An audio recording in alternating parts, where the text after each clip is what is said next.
Hello, everybody. Vermillion here with Final Fantasy X. We will be playing Cutscene Remover, TrueRNG. It's a category where we don't watch any cutscenes because that will take a very long time. It's a very nice, comfy run, so I hope you guys enjoy.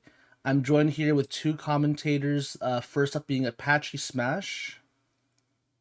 Yo, I'm Apache. I'm the games list lead for UKSG and also happen to be friends with some of the best Final Fantasy X players in the world. So I get to commentate this game as well. Thanks for having me. Thank you, Apache. And next up we have Airlian. Hey, I'm also friends with some pretty talented FF10 runners. What's up? Fire. Okay, so before we get into it, I gotta put my controller in. It was actually off. All right, so new game as usual. One second, my controller is being kind of weird. All right, so first things first, we're gonna do standard sphere grid. Yes, and then this is really important to the run. Like this is probably the most important like decision in the game. Arrange an original OST. If I picked original OST, I would get probably banned from the Final Fantasy X community. So I have to pick original. So I'm sorry to any Arrange fans out there. All five of you. I was about to say two. All right, without further ado, I'm gonna start the run in 3, 2, 1, and sorry, I gotta start like this. Kind of weird. Setting. Did you break it? I need to change it to this. 1 second. All right, there we go. All right, and go. All right. Good luck. Thank you. Good luck. And if Airlene could explain what the TrueRNG mod is. Yeah, you probably saw all that text on the screen right before we started and are wondering what is that all about. So we're going to go over Cutscene Remover first because it's pretty self-explanatory. We have to watch every single cutscene in the game in a normal Final Fantasy X speedrun.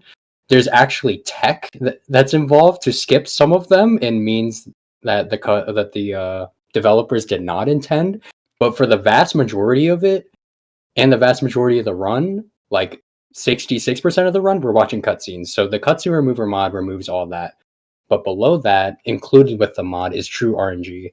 When you start a run of Final Fantasy X, the seed is set from the get-go, and if you're running PS2, then part of the run is identifying the seed, and then we use RNG tracker developed by some geniuses over in the Blitzball haters headquarters.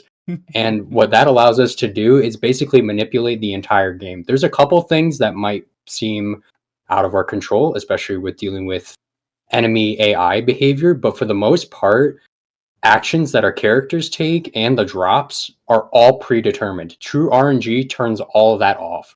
So we can't predict the run at all. And the strats are a bit different based on whether or not you know what's going to happen, because we kind of play it as if like we're leaning towards, an outcome in TrueRNG, whereas our strats just look completely bonkers and like we're just gonna die because we're like teetering on the edge of death, or like we're trying to do some really weird manipulation in the regular any percent run. But in this one, it's all based on the fact that it's random. So right out the gate here, we're in Xanarkand, and I know we're speeding through this really fast because we don't have cutscenes to stall for time.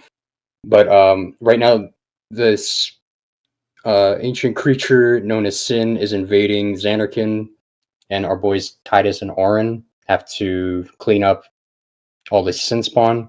So right now, the game is introducing us to overdrives, and right now, there's the first lick of RNG that really matters is whether or not Auron crits in that overdrive, and he did not. It's very unlikely that it's ever going to happen, but now we're going to see if we get a crit here. Nice timing. And this pretty much determines the fight. Oh, we did get a crit! Wow, that's awesome.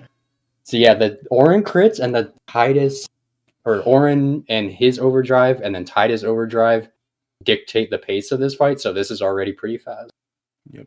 Yeah, this is a really interesting enemy because it's pre-programmed to always lose. It's one of the few enemies in the game that can't actually kill you because it casts Demi.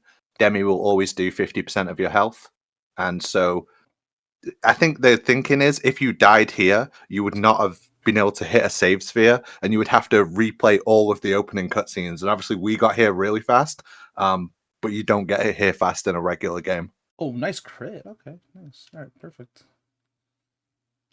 Yeah, it's funny because if you're playing on PS2, you have to get to pretty far into the run with cutscenes. So every time you want to reset, it just takes like a really long time to reset because of cutscenes.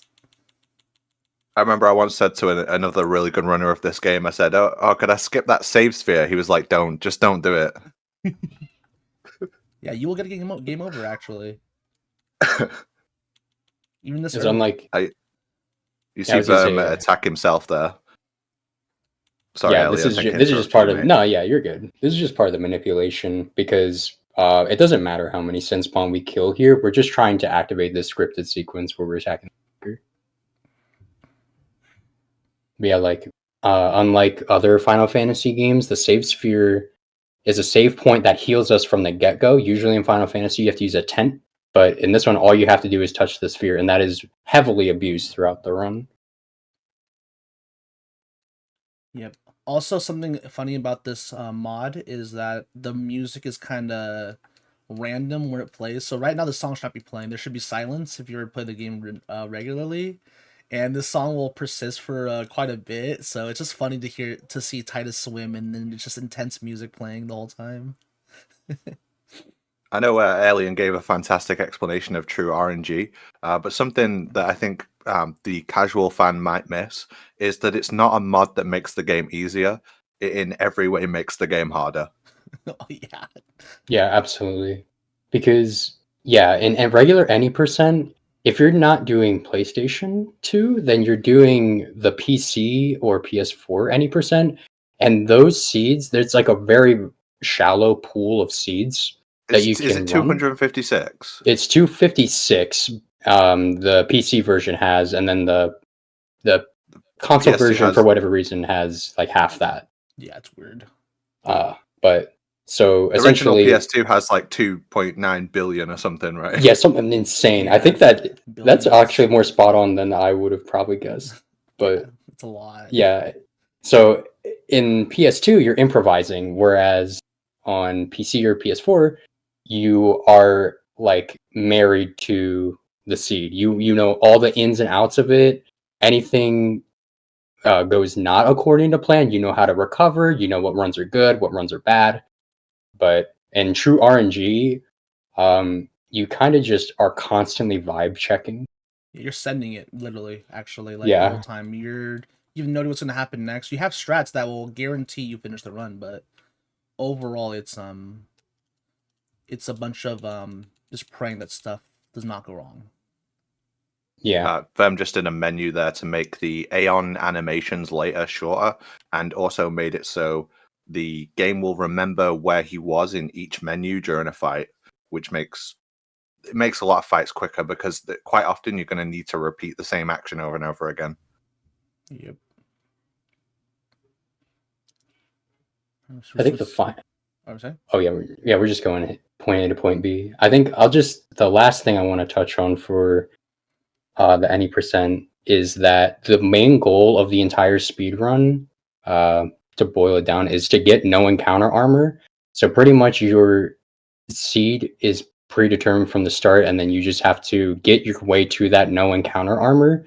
It's banned in this category because it would just become this 2 crits in a row. Whoa. It would become this category's objective too. It kind of like killed the run.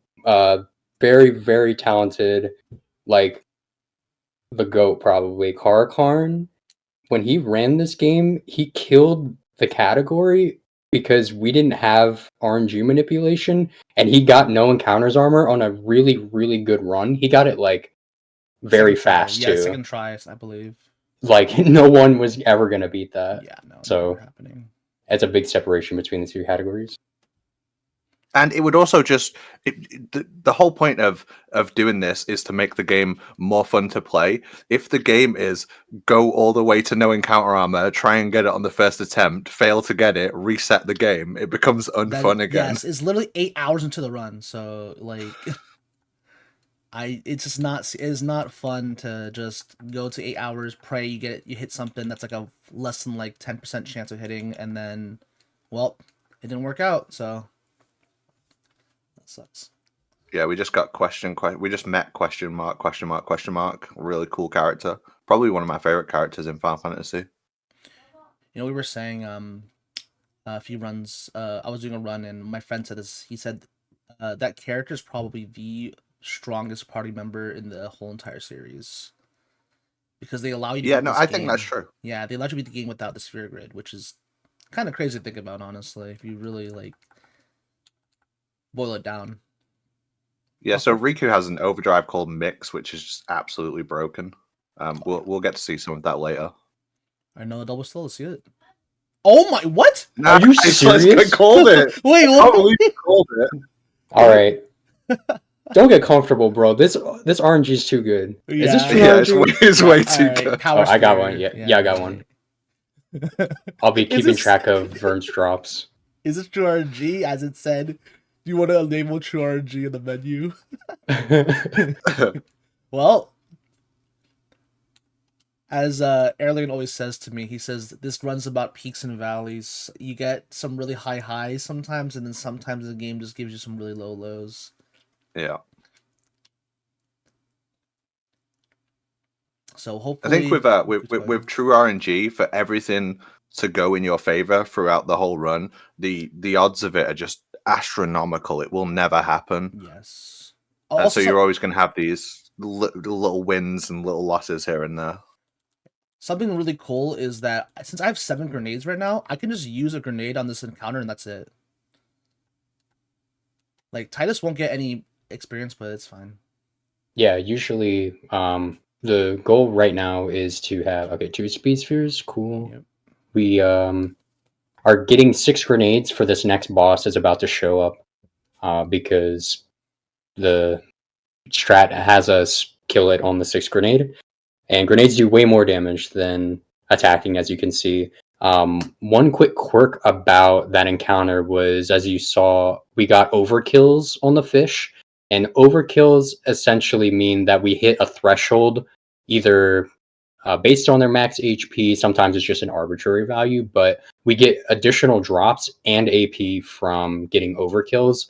So he would not have gotten 2 speed spheres from that if he didn't get the overkills.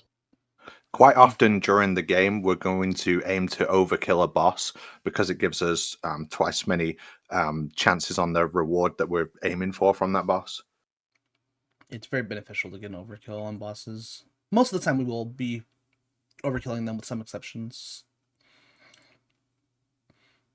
So this game is teaching us about trigger commands. Actually going to be using one just because of this specific scenario, but essentially they're battle commands that are context-based and they're dependent on the boss.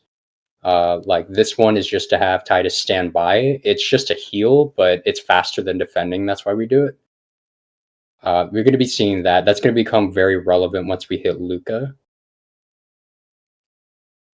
But this is one of the rare bosses too, where you can randomly get preemptives or ambushes, and actually getting a preemptive here was bad luck, where usually it's good. It costs an extra cycle. Yeah, it was looking funny. I saw preemptive, I was like, oh man, this is going to be slightly slower. Not a big deal though. This is a really fast start though, I'll be honest. Overall. Yeah. It's really good. But I'll be honest though, nothing really starts until we're in the lagoon in Besaid. That's when the real luck starts happening. Yeah, so I'll never get over Titus swimming through with the battle music still on. Yeah, it looks so funny. Alright, so I'll tell you right now, the cutscene where it makes things really, really fast. So, like this, all of a sudden we're in Besaid. Like, just bunch of cutscenes we just skip, lore and all that stuff. We don't have time for that. We're just gonna go, and now we're in Besaid. Yeah, during this cutscene, you would normally tell Walker that it's not a good idea to practice an underwater sport on the beach. Yeah, I don't know why they're doing that. Like, how's that gonna help? There's air resistance beside versus water resistance. How's that gonna do anything? Alright. While we're swimming through the lagoon, can one of you explain how they breathe underwater? I think it's you're gonna hate it. They hold their breath. Yeah, that's I think that's what it is. It's I think they're just just really good at holding their breath. they just really gonna hold their breath good. for like 10 minutes, dude. Oh, nice overkill. Okay. Oh, sweet. That's gonna give some experience. Not gonna be too important. Ability sphere, unfortunately. Yeah, is it here? You only fight if there's two, right? If there's more than two, you attempt to escape. Yes, always. You can try to fight 3 if you feel like it. 3's good if you get a preemptive. Yeah, it's not bad. Yeah, this is usually like you get a mad fast intro, and then you're just getting ambushed by 4 fish. That's the usual run. All right. Well, Yeah, what is the percentage chance of getting a preemptive or an ambush? 1 in 8 for each. 1 in 8. Wow. So yeah, but wow, to double escape. Let's Yeah. go. What's the chance to escape as well? 3 and 4, I think. Yeah, so Yeah, I think it's a 75% 1 in 4 you chance. fail. Yeah, 75% chance you escape. Sometimes it feels like it's a 0% chance. Yes. When you're on your 4th time trying to get away. Yeah. I'm not gonna lie, this is probably the best start I've ever had to a marathon run ever. I'm not gonna lie. It's been really smooth, and I have no doubt that it's just going to remain smooth throughout the rest of the game. It would be insane if this is like my best English run ever. It'd be really funny to think about. Because English is slightly slower than the other Asian languages like Korean, Japanese, and Chinese. But it's just a minute overall, a 3.5 hour speed run. I'm so glad you played in English, so I understand the cutscenes.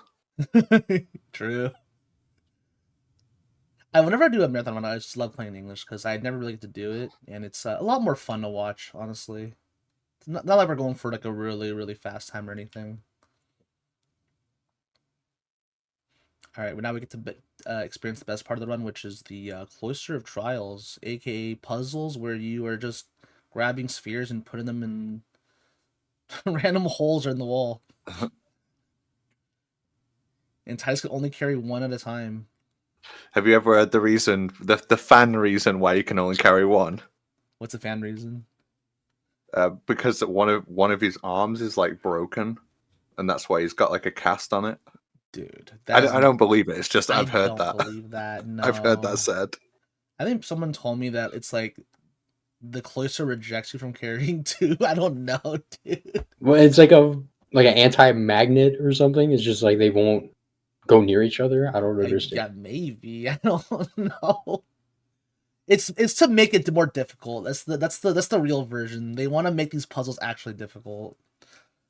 Yeah, so this puzzle is essentially where you get your new summons. The summoner in this game, or who can bring out the Aeons, each time you do one of these, you get a new Aeon. And some of the Aeons in the game are incredibly useful, and some of them are just kind of ignored in the menu and forgotten about.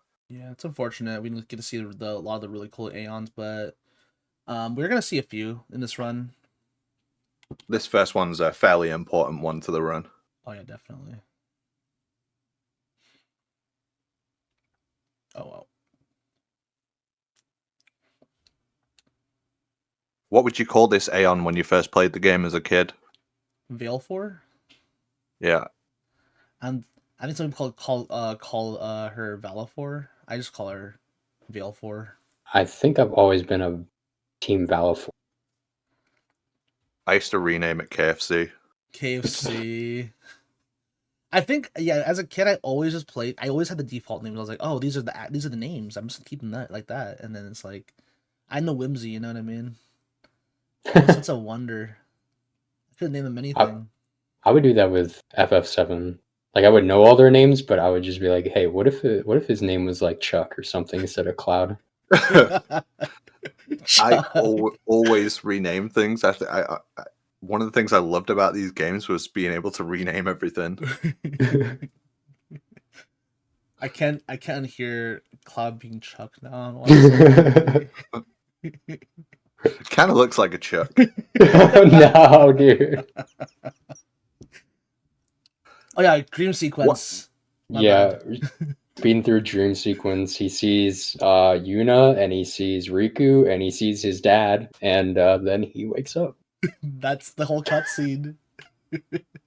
Yeah, so there's like some discourse about Waka bringing Titus to the village, and Lulu's getting on him because he's like, oh man, now he's gonna expect us to take care of him and like take him places. Like, why'd you do that, bro?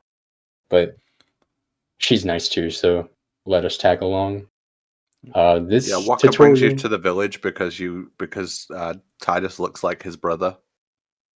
Oh wait, I'm blinded. Kinda... Oh my god! Oh my No god! way! It finally happened. Okay. Titus Wait, overkill overkill though. Wait a second. It's a That was blessing so in disguise. strange. That was so strange because that attack never misses. Well, you never get blinded. Yeah, And then Titus rarely lands that hit, right? Yes. That's so rare. Yes, that's the most What rare is fight so I've ever strange? seen. Yes. What? Hey, we got an extra speed sphere out of that though. That's pretty cool. Yeah, I noted. That was insane. That's so useful too. Yeah, I don't know what happened. Like, sometimes I've been stuck there before where Walkie gets blinded and I can't hit the bird at all. Yeah, because right now we're doing tutorials on like these guys' specialties. Waka's really good at hitting evasive targets. He has a lot of accuracy. So when he's blinded like that, he has even less chance of hitting the bird than Titus does. Titus, I guess they're trying to teach us that he's fast. Like he outpaces a lot of the faster frail enemies, and then Lulu is good at targeting specific weaknesses with magic. Lulu's very good early in the run, but unfortunately she falls off. Okay, whatever. Okay. Okay, so I was about to count for you, and then you got a crit, and I was like, I guess not. This whole run we're just getting crits, dude. Yeah, so if you don't put the strength sphere on Titus right before this fight, it is possible to die to Kamari. So you have to count how much damage you do to him. But if you get a crit, you just don't need to do anything anymore. God, this is so fast. This is like one of the fastest beginnings I've had in a very long time.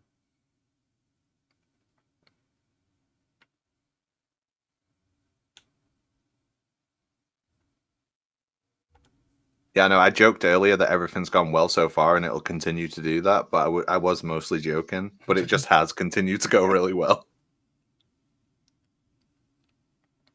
Yeah. All right, now so here's the benefit of putting on short Aeon casts earlier, because this will happen much quicker. Well, the first Aeon cast is always long, but this you're right. Yeah, it's shorter. But we'll see it later. Where like I don't have to watch this whole entire cutscene every time Yuna wants to summon an Aeon. I did not know that as a kid, so I watched this full thing every time. I don't think it was in the original PS2, at least the North American release. That'll be why then. Yeah. So right now we're casting Thunder because it has the fastest animation. It beats Fire by like 3 frames or something. Yeah. It adds up, boys. And also, you're gonna use Thunder on the next boss anyways, so it's technically you're menuing it earlier as well. But it's a lot of Thunders. We're also building up Overdrive because the Overdrives for Aeons is built by them getting hit, but also them attacking. So very beneficial. Getting Overdrive. Do they get more if they dodge as well? I think it's they get some, but I don't know how much. I think it's around the same. It's a good amount. Yeah, it depends on how it compares to the damage. Because I think it's set how much they get from dodging, and then how much they get from getting hit is based on the damage. There was an old Final Fantasy X route where you would actually go and get the second overdrive, because if you go back to the village after you leave, you can pick up it's like a dog buries it in the grass or something, right? Yeah, he's carrying it in his mouth. My dog found something the other day. Yeah, he has Here it is. Overdrive. It's an overdrive for your Aeon. Energy blast. Like, what did that look like? All right, our first fail of the run. It's gonna happen. Always happens at least once. Very standard. Oh, and twice in a row. Oh, here we go. The usual. 3 in a row by Titus. Let's go. His shoelaces are tied together. That's 4 in a row by Titus. Whoa. Okay. All right, we're gonna see 5 in a row. He's out. That's crazy. Hey, it can get that bad sometimes. That's 475% chances from Titus. Still faster than fighting it too. Oh yeah, not even close. Yeah, that tutorial was trying to teach us about status effects, and we will be using one on an upcoming boss, but basically before the fight, Verm menued to have Waka outside the party, because if he's inside the party, it will force you to use his skill, and that's very slow. You don't want to have to do that beforehand.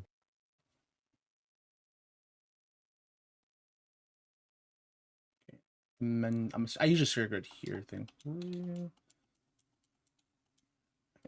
The first sphere grid of the run, we're getting a strength and cheer. 1 strength doesn't sound like a lot, but it really does add a ton of damage. And you'll see that too, because cheer also adds 1 strength to the whole party. It's a free ability, and then basically casting it lets everybody do more damage, and that's going to be useful in 2 fights from now, but also in one of the most I'll say run-ending fights in the run later on. Mm-hmm. It's a very important skill. Also, it's not that strong of a an action, so you can most likely do something else after cheers. Yeah, so what Verm is referring to is the CTB system. That's what it's called. Yeah, I think so. I don't know why I'm blanking on it. Usually in Final Fantasy, you take an action and then you just wait your turn for the next action.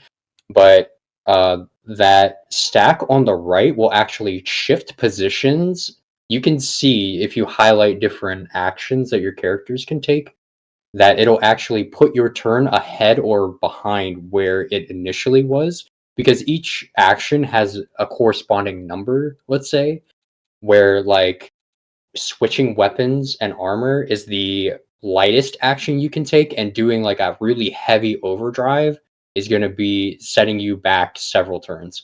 So, that's a really good damage roll. This fight is RNG in that case, by the way. Guaranteed. Yeah, otherwise Valifor would have had a chance to die here. But yeah, so that's a really big part of many of the very delicate fights in the speedrun, is just picking actions in such a way you pretty much blueprint it out and say, like, okay, I can do this, but then the boss goes before me, so actually I should compromise and do this, right? So, but it's all mapped out. It's all part of the strats. So there's a little bit of variance in terms of where you start in your CBT. So, CTB. Mm-hmm.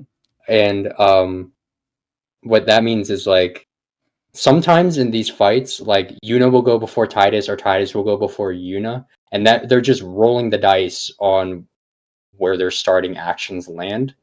And typically, I think in this one you want Yuna to go first. I can't remember. I think it makes Valifor have an extra turn or something like that. Yeah, I think so. Yeah, like usually you can skip that that fin going to the right side sometimes, but it's just random, like how the actions go. Yeah, I think it's based on how the fight started. There's going to be a couple of fights like that. My favorite RNG. All right, hopefully we don't miss the 1 in 101. I think it is. I got it.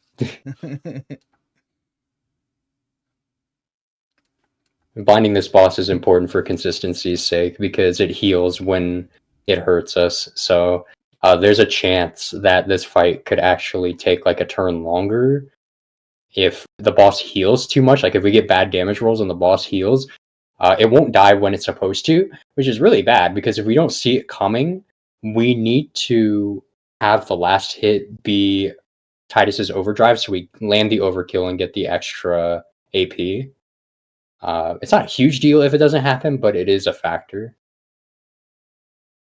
Yeah, we would lose 6 AP, which is like, not much, but it's still just good to have. All right, which is our last chance to get a crit. A crit would be really helpful here, and we didn't get it, so we're going to be just a normal fight. Nothing too different. Tide's a little low, but we should finish this fight without any problems. All right, Titus should finish with the overdrive here. If I don't mess it up. All right.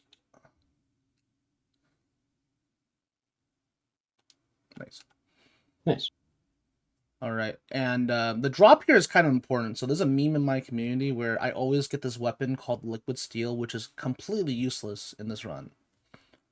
Or you can get something called Ice Brand, and Ice Brand is very useful in this run. So hopefully we get an Ice Brand here, not a Liquid Steel. Based on how the run's going, I think you get both. Liquid Steel! Liquid Steel! I got Ice Ball though, but that's not that useful, honestly, for Waka. Yeah, it'll say It's like not a completely second. useless. I think it sells for like 400 gil. Yeah, I mean, I'm gonna sell both of them anyways, but it's like it's a consolation prize, you know what I mean? Also, this kid is really funny. I'm gonna be a Blitzball when I grow up, the classic. Me too. Me too. I wish I had that level of ambition. Yep. He's so excited running around in circles. We need FFX4, which is just about him. The random kid in the hut. Oh my god. He became the Blitzball. I've never heard the phrase FFX4. Where's 3 at? What do you mean, where's 3? What? What do you mean? It's a graphic novel. True. Yeah, book. Well, you don't even know about 10 Part 3. Yeah, I'm a fake fan, I guess.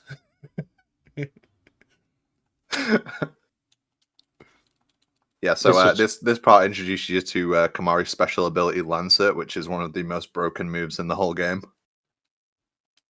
Yeah, very useful. Allows you to steal.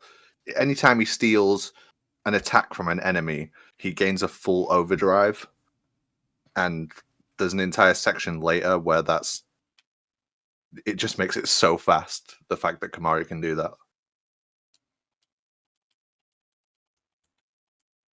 It's like a very cool way for Kimari to shine because it's one of those edge cases where like in a casual playthrough, oh cool, it filled my overdrive, let's try it out.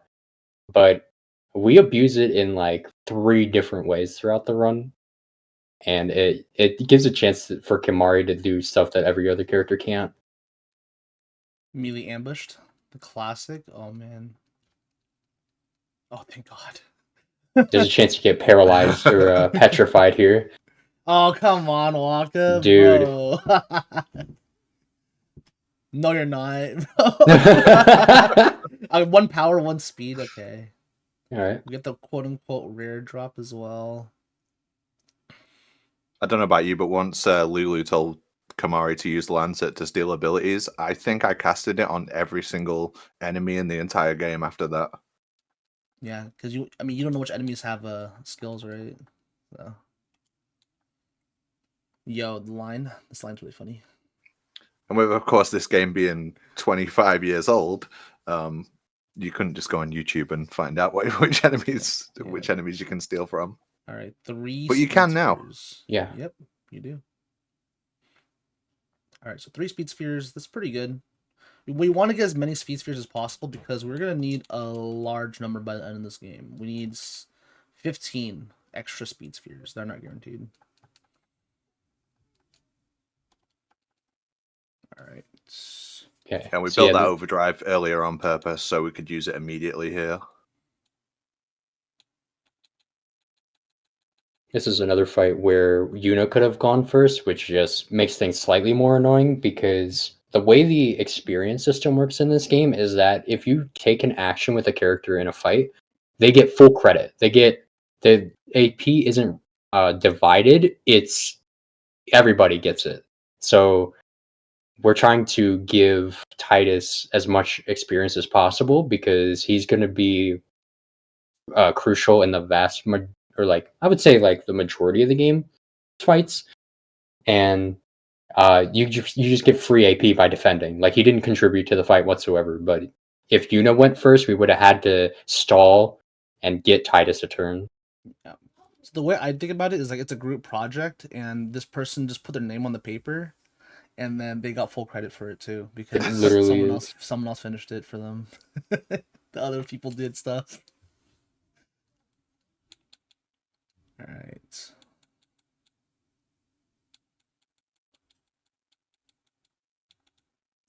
And that should be it.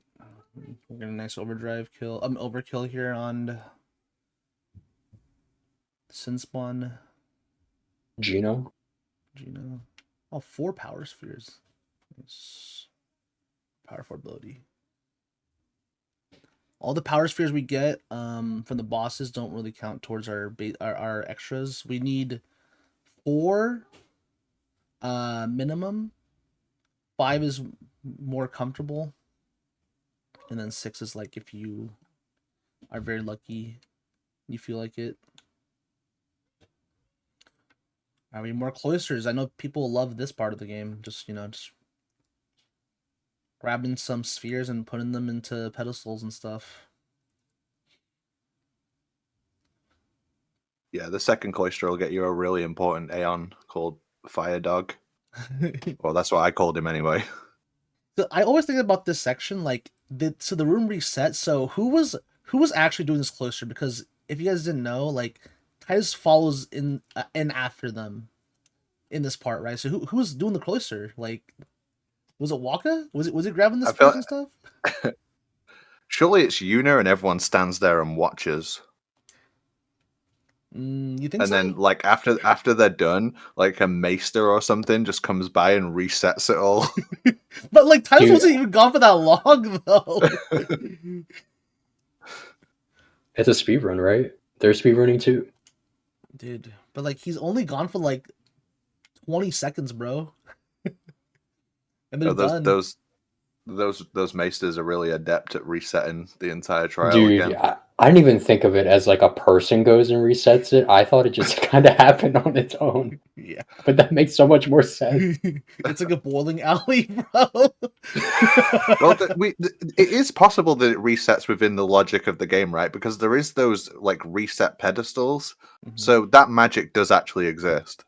Oh, yeah. But it's funny to think about it as like someone who works there, you know, in a vest, just like walking by and resetting everything. What do you do for a living? I just reset the trials. Yeah. It's kind of like working in an escape room, I guess. Yeah, basically, yeah. Wearing like a neon vest, and you have all the different spheres like attached to you. Yeah, I really want to see one of those maesters, like one of those old maesters, but in like a high vis jacket.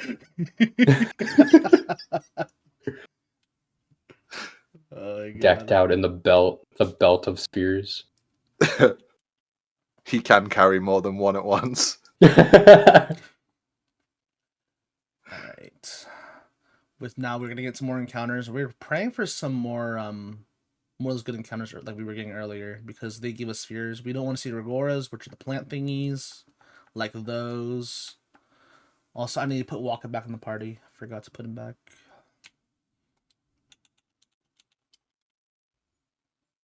This is kind of like we're farming out of convenience, because we did pick up the flee ability, so we do have the ability to literally just, if Titus gets a turn, we don't have to fight. But it's still efficient to fight here because, you know, we're in the encounter anyway and we need spheres. So it also gives AP for what it's worth. We're going to be using AP to level up Titus some more to learn haste. But yeah, the elementals only give AP. The mana spheres, like we can't survive if we only have 0 mana spheres, but like we're gonna get enough. Yeah, just by how the run goes. It's not that important to get. Oh man. Our EXP is not the worst right now though, thankfully. It's just the sphere count's a little low, I think. Immediately when a fight starts, nerds who speedrun this game will immediately assess, I need to kill this, and then flee, or immediately flee like this, or like I have to attack this person with this, and it after you've started playing the game for a while, it just becomes intuitive to do that. Mm-hmm.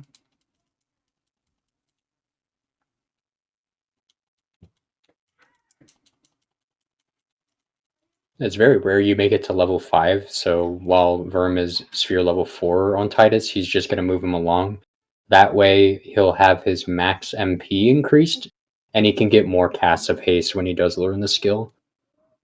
Because we needed to menu to unequip Scout anyway. Yeah, it just because we want to sell Scout, we don't use it. We don't need it anymore. We have a lot of money though. The items we've gotten that have been dropped so far have given us a lot of money. We have Twilight Steel, we have Ice Ball, we have Scout. Like we're gonna be fine. Yeah. So I'm contrary. gonna learn the jack shot now, though. Oh yeah, we're gonna learn that. Yeah. Let me just do this really fast. Don't mess it up. I know you're not that good at this, but I'm like, not. This well, I'll call it out for you. Left, Left, right, left, right, down, left. Down No, left go again? right, down, left. Oh my god! Wait, wait. Did you need? Wait, did I get I enough? think you had You enough. got it, you got I'm it, pretty you sure got you it. had I got it. enough. Okay. I'm good. All right. Wait. Oh. Oh. Okay. Reset, I guess. Oof. Well, hopefully I can finish the game without it. I think you'll be okay. You have to believe in the heart of the blitzball. True. So, we're If just you joking, fell for guys. our unbelievable ruse there, Yeah. we don't actually get the jack shot because it's slower. It's slower, and it's funny enough, it'll crash the cutscene remover. Even the people who made the cutscene remover don't want you to do it because the game will crash. Yeah, it will crash if you get the jack shot, and they refuse to fix it on purpose, which I think is fantastic personally. It's really funny. It's funny. Based. Yeah, so funny story is when I learned this run from Airlines would have taught me this run. He was like, me too. He's like, you should get the jack shot because it'll help you like just learn blitzball because we didn't want you to feel blitzball, right? And then we tried getting blitzball, my game immediately crashed, and I was like, what happened? And then we got jack shot again, and then it crashed again. We're like, wait, does it crash? If we get jack shot, and then we learned yes, it happens if you get jack shot. And every few weeks within the Final Fantasy X speedrunning Discord, someone will be like, "Hey, my game keeps crashing at the jack shot." And then they're like, just don't get jack shot, bro. It's the rite of passage. Yep.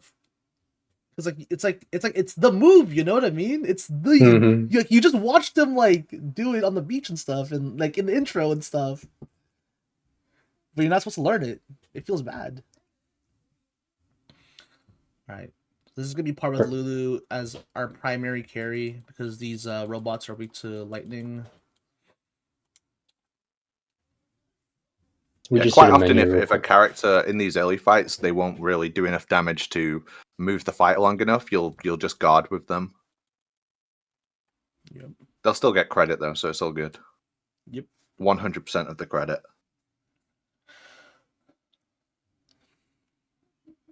It's very important for Titus later on. All right, funny cutscene right here. Titus' face really funny.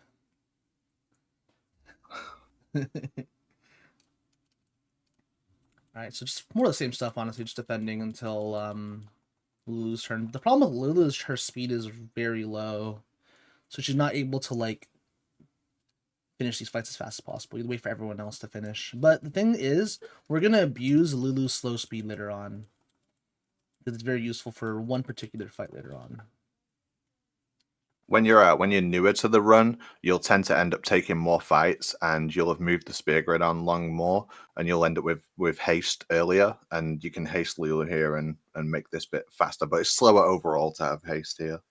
If your encounters are really good in Kilika, then like it's really good to get haste. But it's so rare to get. Like you need to have some amazing encounters in Kilika Woods.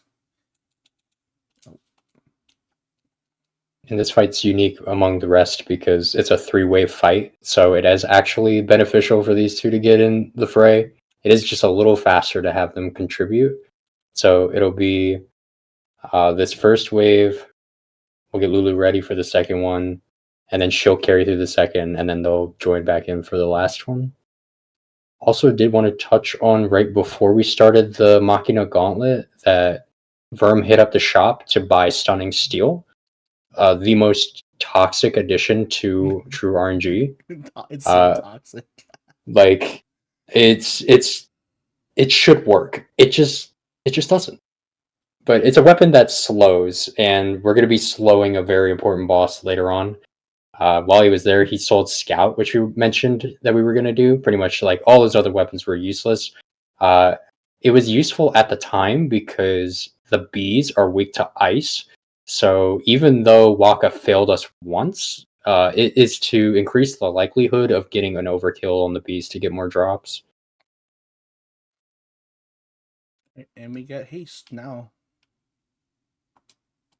This is Yeah, pretty you really normal. got to have haste for this boss. Yeah, it takes forever if you don't have haste. Use some potions here. Why not? Haste is a castable spell that you can cast on any of your allies that will allow them to take more turns, essentially. You can cast it on an enemy. You can cast it on an enemy as well. You can. But why would you ever do that, though? I'm trying to think of a situation where it might be worth doing, but I can't. There's many times where you would cast like a powerful ally spell on an enemy in this game. There's tons of stuff you can do with that, but I can't think of haste being one. Maybe. Alright, so this is why I healed, by the way, because this part, it's very unlikely that like your party members will die with like 250 HP, but it does happen, and it would suck. Because you if you haste Lulu and she dies, she doesn't have haste anymore, and then you're just kind of at the mercy of Obliterator, which is the name of this boss. Yeah, we hasted Lulu so we could power up that crane with Thunder faster in order to do this purposeful mechanic here. Yep. This is a really using the Forbidden Machina. Oh yeah, Forbidden Machina. This is a good start though. Okay, and a little extra thing, we're going to land the final hit with Titus because it increases the likelihood that the weapon or armor... Okay, well, it wasn't what we were looking for. It never seems to work. But at least it gave us a Titus equipment, just not a weapon. Wanted. Yeah. Oh, also we're at the best part of the game. I'm just kidding. It's the worst part of the game. Oh man. Okay. Just to say, whenever there's a weapon drop, it's always like from a list, and it's like one thing is incredible, and the rest is complete garbage. All right, here we go. Blitzball part. Best part of the game, Blitzball. Nope. 50-50 time. I'm gonna lock in. Who gets the ball? Nice. All right, we got the ball. Let's go. Okay, so this makes this part free. So Blitzball is a soccer-esque minigame where, okay, the goal is to land the ball in their goals if you've never played Blitzball, right? But it's not that simple. What Verm did at the start was hit manual mode and change... or I don't think he adjusted the formation, but he went to manual mode because otherwise the game plays itself. And if you let the Besaid Aurochs play without you controlling them, they will lose every single time. This fight is so rigged. 30 past you. Oh no! they're so much better. The team you face it, they're so much better. One thing that Verm had to do, he had to complete a pass on Titus, which will level him up enough in the second half to have Sphere Shot. But now he's just going to take the ball with Jasu, and Jasu's faster than everyone else. He's like slightly faster. I try to do a strat where we break to Abus, and then we're just chilling at the goal, but Abus saw me, so I now have to run away. It's okay though. It's just more annoying to do than just sitting there for a few minutes, but it's all right. Yeah, I always use the D-pad to go in like a big octagon round the arena, and you can just never be caught. It's great. Look at this. You do have HP, which goes down, but even if you go to 0, it doesn't matter as long as you're still in possession of the ball. He's a dead man, just swimming around, dude. Yeah. Jasu's like kind of the GOAT. Oh yeah, no, he's definitely. If he didn't exist, this part would be really, really difficult. Probably almost impossible, honestly. And she got really lucky. Do you think the HP going down is linked to them holding their breath or not? No. No, because nothing happens when it hits 0. Shouldn't you He's just see him float drowning to the while top? he's drowning while he's holding this wall swimming around. But funny You enough, need though, like the Sonic underwater music. yeah, true. Funny enough, though, during this part, I'm honestly never like really looking at the top part of the screen. I'm looking at the mini map. If you could think about it as like just triangles, like following each other, it's a lot easier than trying to navigate. Oh It's yeah, Pac-Man. I can't imagine like playing as if like I'm looking at Jasu like going around while the camera's changing all the time. I would have a stroke. Like it's Yes. so bad. All right, so that part, honestly, that part is helpful that we got it, but it's not the most important part yet. I would Yeah. say the second part and the third part are a lot more important. The main objective really is make sure the goers don't score and get that level for Titus. It is just so much harder to score in that first half than it is in the second because we don't Yes. have that extra ability. Oh my god. Oh, All yeah. right. This is Disaster the worst thing that strikes. can happen ever. It's There- it's really horrible, yeah. Yeah, there's a chance that Grav can score because he's the GOAT. He's shooting? And we Okay, can't do that's anything about it. fine. Okay. That's okay. That's It's not gonna work. It's not gonna work. yeah, this could go in. No, it's not. It's gonna be a 2. Kipo, you got me? It's not happening. All Throw right. to someone good, please, Kipa. I need you. Oh, it's throw to Jasu, I think. Nice. The best case scenario. This is literally a perfect scenario. My god. Wow, that was yes. really okay, nice. Yeah, there's kind of a glitch here, so he can actually camp like the bottom of the pool here, and none of their players will come to him. So now we just want to run down the clock.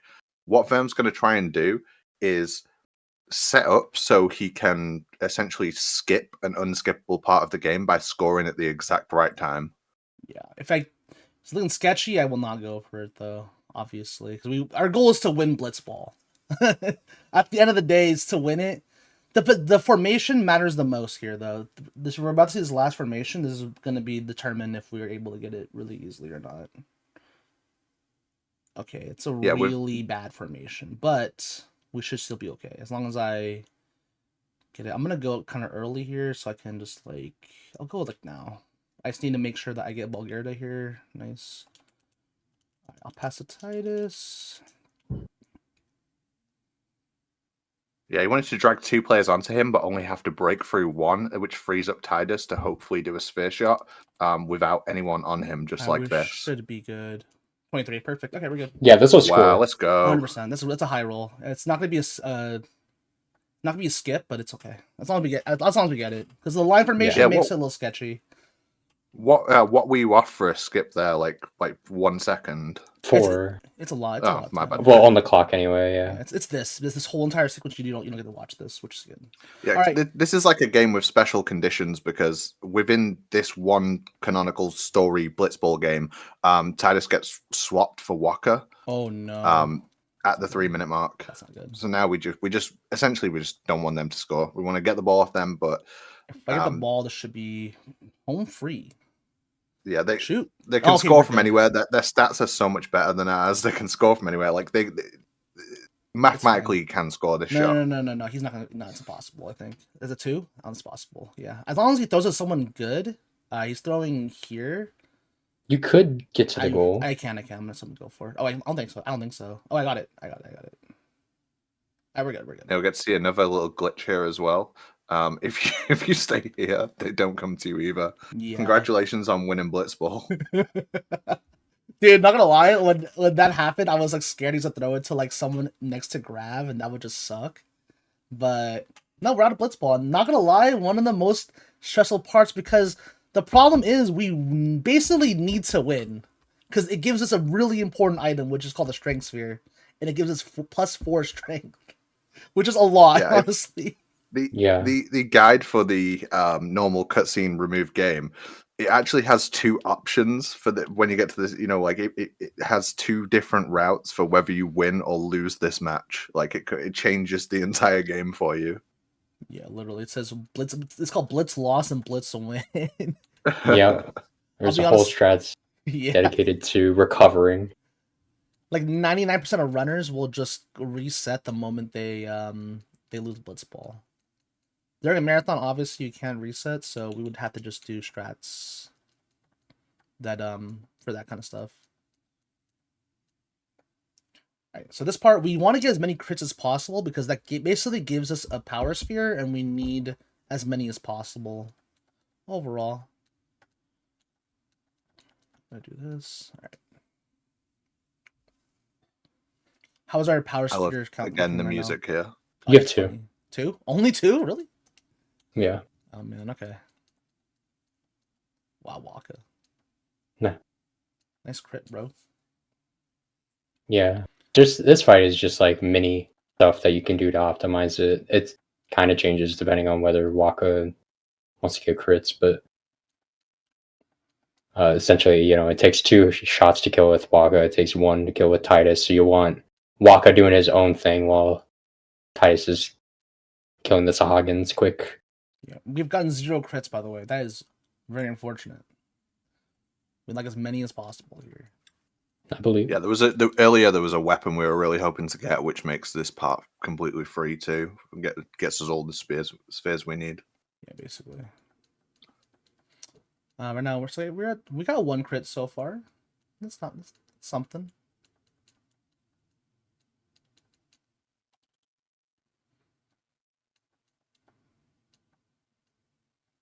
Okay, last hit. We're good.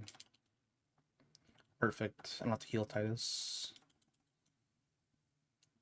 And it's another crit. Nice. So we're at what, Alright. 4 power spheres now? 2. Yep, 4. That's exactly how much we need to beat the game. Which is good. Suddenly Orin. Here we go. Crit. Nope. Alright. Alright. Orange is randomly here. And then now we get Orin carrying now. His base sets are very cracked. Just Oron doing pure damage to the Blitzball music. It's still playing if you guys haven't noticed, by the way. It never ends. Oh, nice. Nice. No counter hits there. So funny enough, for this part we actually want Titus to die so we don't get more actions. I mean he's gonna die next Unlucky. turn. It's okay. He dies here. 100 guaranteed. Oh, nice. Orin with the dodges, so we don't have to worry about him dying either, which is really good. There's a very small chance that Orin can die here. Nice crit, bro. Huge. Sure. Yeah, Nice. We let's get another go. power sphere. Puts us at 5. Rod of Lightning. Very useless, unfortunately.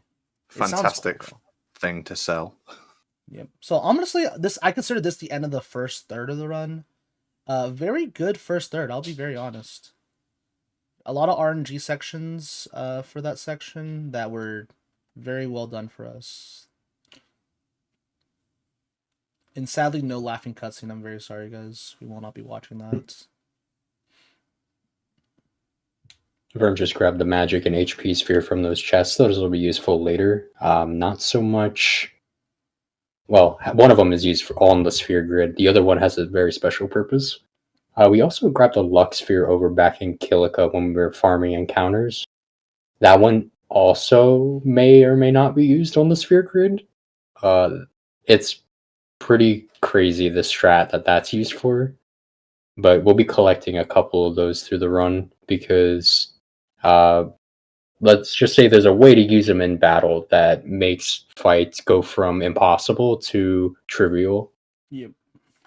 Because if you guys haven't noticed, we haven't grinded like basically at all. We're basically just killing the bosses and etc. They're in front of us. But the game is gonna get a lot more difficult. So we're gonna need to do a lot of prep for that kind of stuff. Alright, crit here, maybe? Nope. Yeah, because we're so like underleveled, ambushes during this section can genuinely just end you. Yes. And like we said earlier, it's a 1 in 8 chance of getting an ambush, so You really don't want to get ambushed, honestly, because Just don't get ambushed. You're right.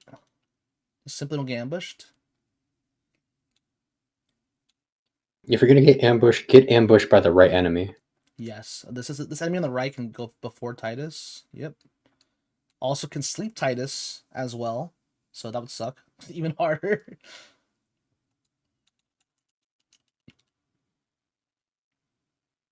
But yeah, we're just gonna walk and just pray.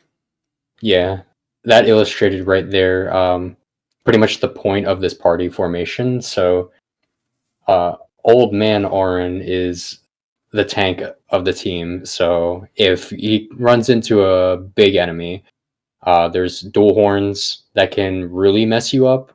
There's another enemy that's gonna come along later that it's like a big lizard, and they can rack up some real damage. So having a tank in the party is really useful, but having Lulu in the party, some runners like to do this. It draws in certain enemies whose AI tells them go after the lowest HP party member, because it's not looking for the lowest HP percent, it's looking for the number.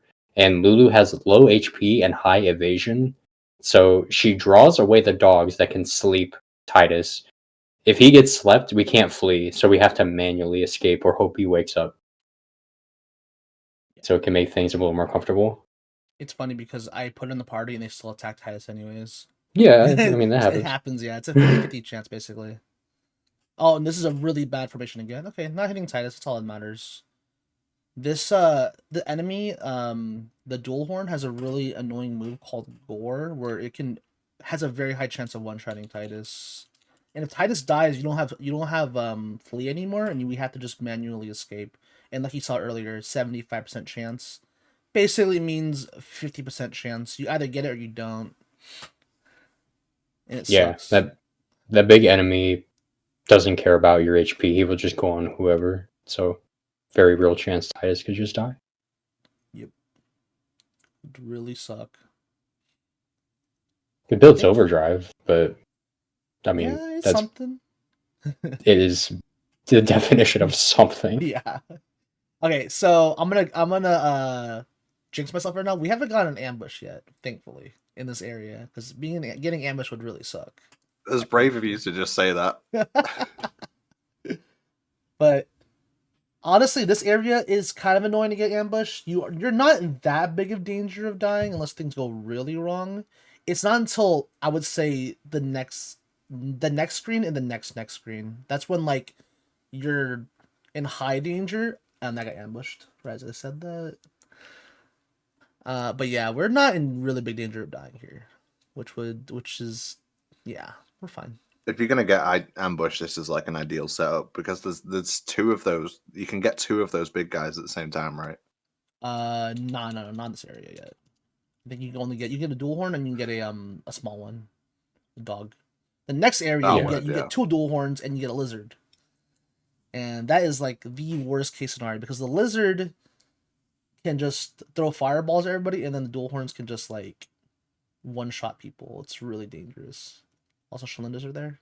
That's the goat. All right. So honestly, overall, pretty average. I would say Mihen. Maybe kind of good because there was only one ambush. No one really died or anything. I feel like it was a little dense. Like I'm a little rusty on how many encounters is good, but it seemed like you were getting them kind of frequently. Yeah, we got 3, and then no, honestly, we got pretty dense, right? All right. Phoenix Townsend grenades. Grenades are good for farming speed spheres. We also need a couple just for a couple fights later on, and then Phoenix Downs, same purpose.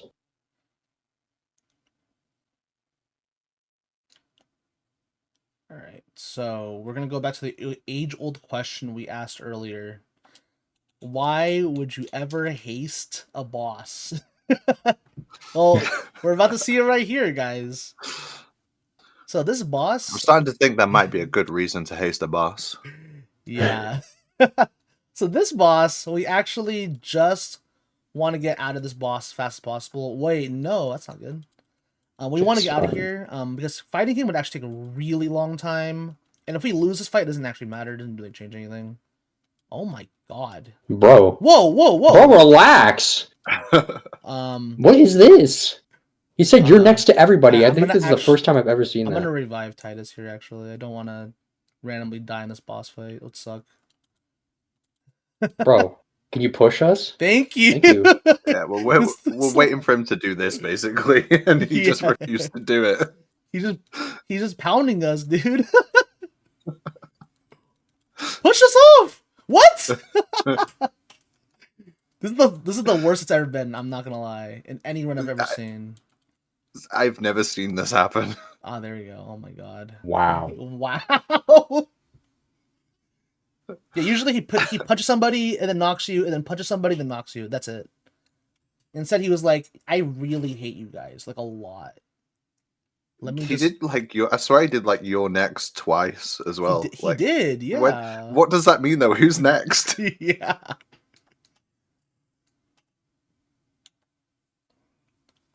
All right, so it's really one of my favorite things about this game is that you can cast those allied spells on enemies and all the strange interactions that happen through it. So funny. This is going to be a really dense area. I just got a really fast encounter as well. Yeah.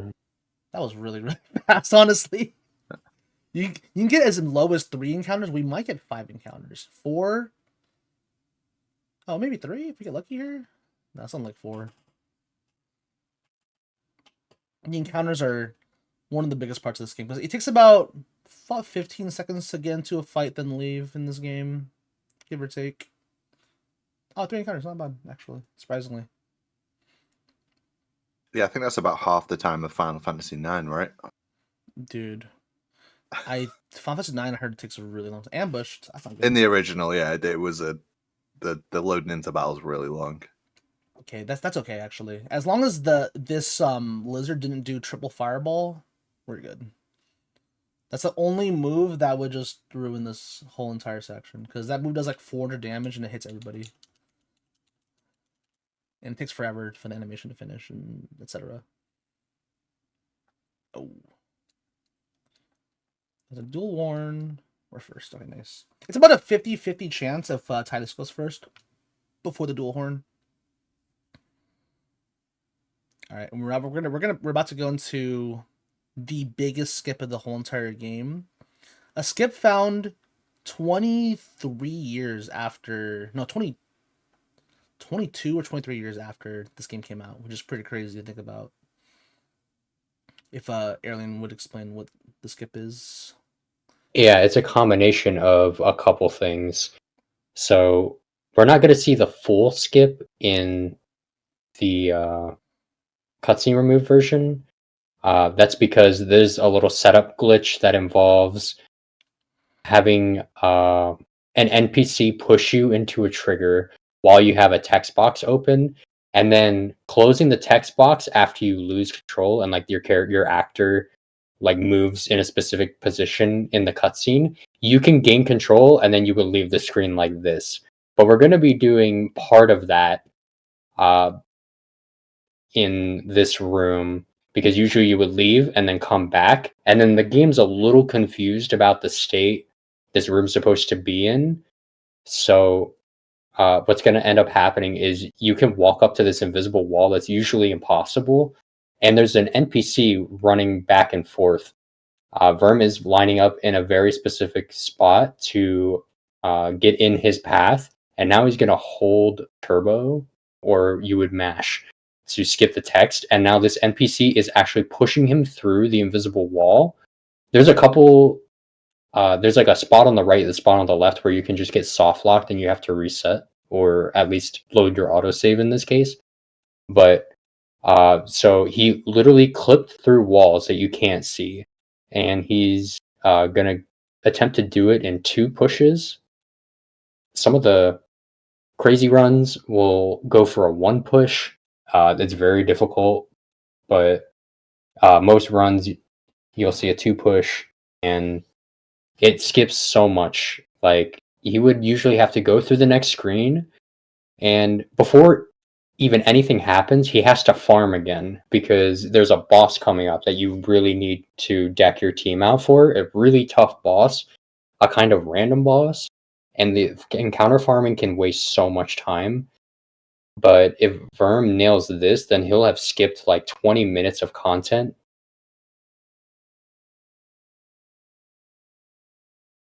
Yeah, this looks really good. Very good.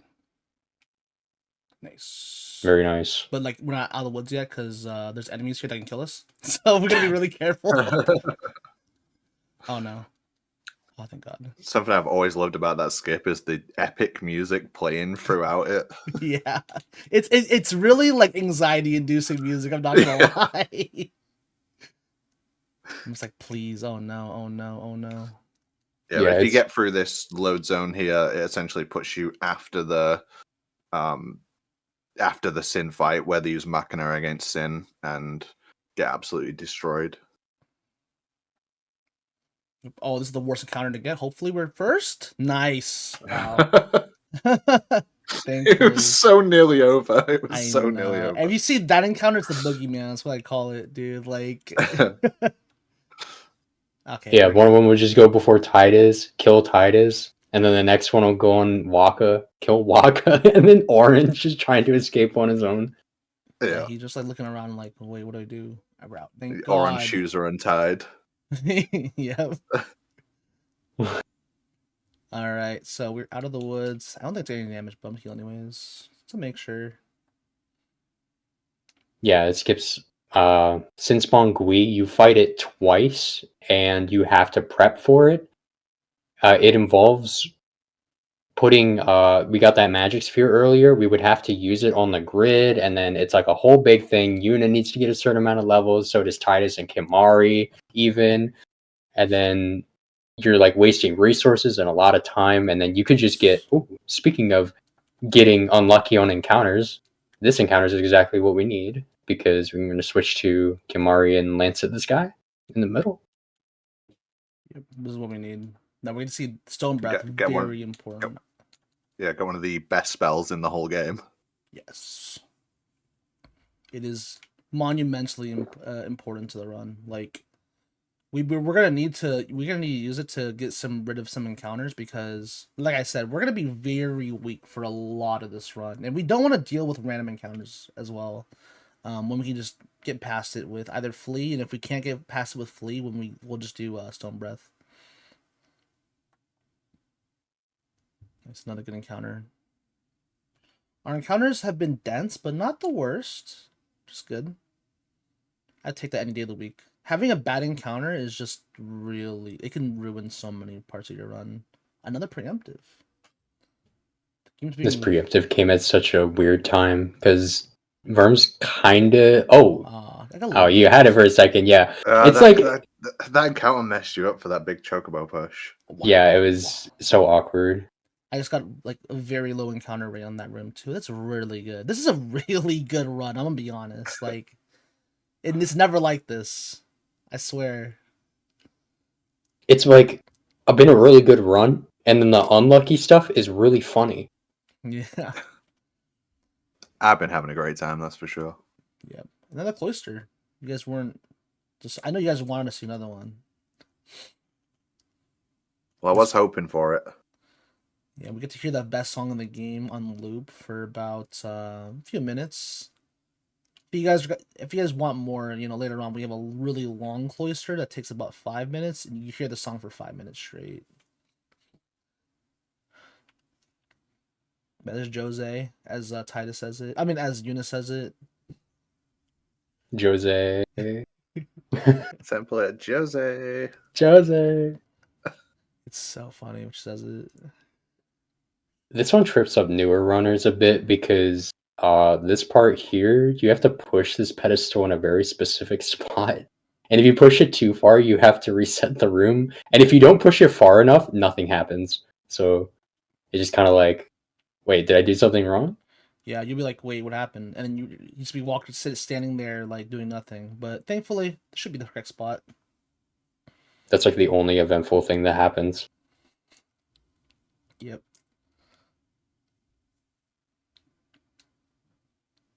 My least favorite part of this room is when you have to go grab the other sphere from the wall. Titus can talk to the empty hole, and it's like, why are you talking to an empty hole? There's a ball right there, bro. Like, So you have to like press A when you're on the right side of the empty hole in the wall. It's really annoying. There you go, like that. He would be so enamored by that empty hole in the wall. All right, so this part as a kid, like you're like so confused. Like, how would you even know to do this whole entire section like this, dude? I'll be honest. A Prima strategy guide. True. Shouts to Prima back then. It's like really awkward to jump onto it as well. It's like only a certain part of the. I have to do like it's funny. Alien said think of it as like a fighting game motion input, and I was like, oh, I'll do that. So I always do Yeah. it like that. Still to this very day, I can't do it any other way. I try. I'm like, wait, I can't get in there. You'll be walking back and forth, like wiggling. You've hit every single direction on your analog stick, all 360 degrees, and he just won't jump until you like do it the right way. I don't understand. It's so awkward, dude. I'm just trying to do the Cloister trials, and Alien's like, cast a fireball, bro. It's fine. Actually, just do a fireball. So yeah, we're just gonna put these things back in here. Pretty much closes over. There's a final part at the end. I don't know why it even exists. You're just pushing pedestals. That's it. 5 of them. Like, sure. It's funny. They saved all the good ideas for elsewhere in the game. Yeah, they just wanted you to take a break and work your brain a little bit, but it's funny. I guess since we're talking about such riveting parts of this cloister, if you're moving on that little elevator right there, it won't go. You need to come to a full stop for it to take you anywhere. It's so like specific for no reason, and it's only during this part of the game. No other part of the game is like this. I don't know why. Like where you have to like do a motion input or go to a really specific angle to jump into a platform that you made. Dude, this is the beta test cloister. Dude, honestly, high key, dude. All right, so I don't know. There's some things later in the game that are definitely less cooked than this. I know exactly what you're talking about. Where they definitely ran out of ideas. All right, so we're done with that. We get Ixion, who's actually a really important Aeon we're gonna be using later on in the game.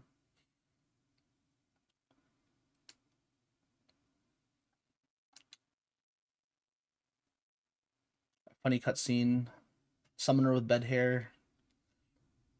That's a TLDR, that cutscene.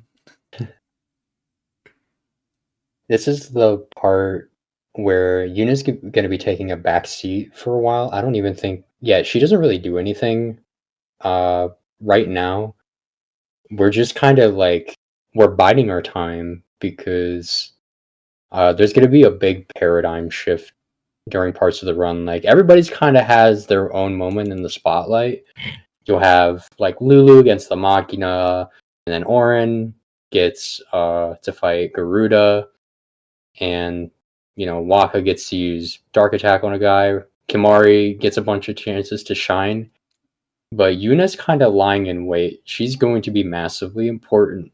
But for now, we don't have the tools to really tap into her fullest potential. So we're really just not going to be using her in fights, and instead we're going to be abusing the defend for full credit strategy. Yeah, I'd say if you've never seen the speedrun, you've never seen Yuna like this before. Yes. Like what you imagine how the end game of this game is gonna be is not what it is. Yeah. That's what I love about it. Learning this game for the first time, I was like, wait, so what's her end goal? What's the end game for this gonna be like? And I was not ready for that. No, yeah, totally unprepared. I was fortunate to have both of these guys at different times sit in a Discord call with me for hours and hours and hours and tell me every single thing about this game and go through runs with me. And yeah, it wasn't anything what I expected. It's so funny. I love it.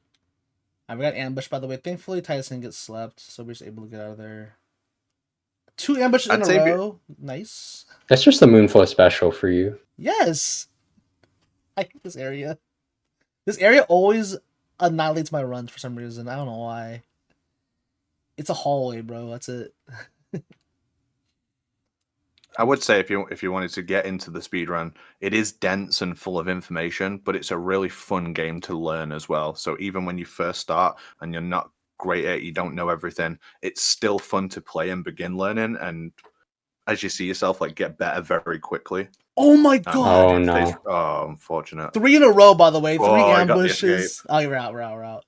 Dude, I can't believe what just happened. That's insane. Please. 3? Final Fantasy X. Dude. 4 in a row, watch. Okay, thank god. Only because you asked for it. Alright. Dude. But yes. That's I did. It's like the 8th curse moment during this run. The Moonflow special, bro. Yep, peaks and valleys. It's just either like everything's cheery or everything is just Dude! What? Right as you're saying it. 4 ambushes. This room only has like 8 possible encounters.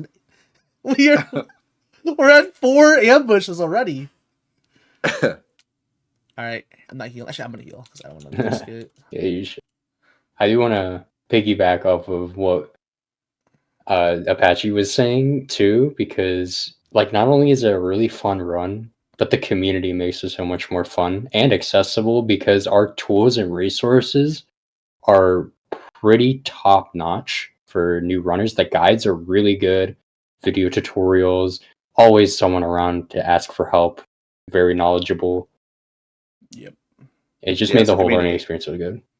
Yes, people are there to answer your questions and be with the things you struggle with. And anything you struggle with learning this game, someone I guarantee you will have struggled with it before as well. Yes. Yeah. Speaking of struggling, Oh yeah, this run. I mean this fight. Alright, Erlen, can you explain why this fight is bad? Stunning Steel, what a weapon. So the goal of this fight, you haste first, and then we're just gonna be hitting this guy. We're rolling the dice on this status effect to make him slow. This fight goes nowhere unless we slow the boss. What's the chance of a slow? It's like a 1 and 2. It's 50-50. It's a 50-50? I don't Yes. believe it. It's a bro. 50-50. It doesn't yes. feel like it. Hey man, God. I call this part a gotcha game. It's a 50-50, bro. So essentially, you're rolling the dice, and Okay, the strats are technically a bit different depending on when you slow it, but we just want it to be slowed so we can actually do stuff. Nice. Okay, first turn, super good. Otherwise, we'd have to get into some very creative and ghetto backups, but since we got the first turn, we can do the fight as normal. It's 50-50 also, which party member the boss targets too, so we do have to be mindful of their HP, but I don't think Waka's in kill range. But yeah, so we're going to be hasting and we're going to be cheering, so this is going to up our damage output throughout the rest of the fight. And this part right here, if you are not landing your slows, this is when you're going to have to use an overdrive just to make this attack not go off, because it does a ton of damage. It blinds both your party members. You can't really do anything. The fight's just over. And since we got it so early, now you could just hit it a couple times and it'll come down because it's a HP gate, whether the attack goes off or not. Mm-hmm. So the rest of the fight's really simple. We're just going to be hitting the guy. Yep, we're just going to be chilling, just doing regular attacks over and over again until the boss is dead. Hopefully a crit will happen. That would help out a lot. If not, then it's whatever. I don't think Walk's gonna die here. Doesn't even hit him. We're good. If Walker were to die on the next attack, if we get to the next attack, then won't really matter because we don't really need him anymore.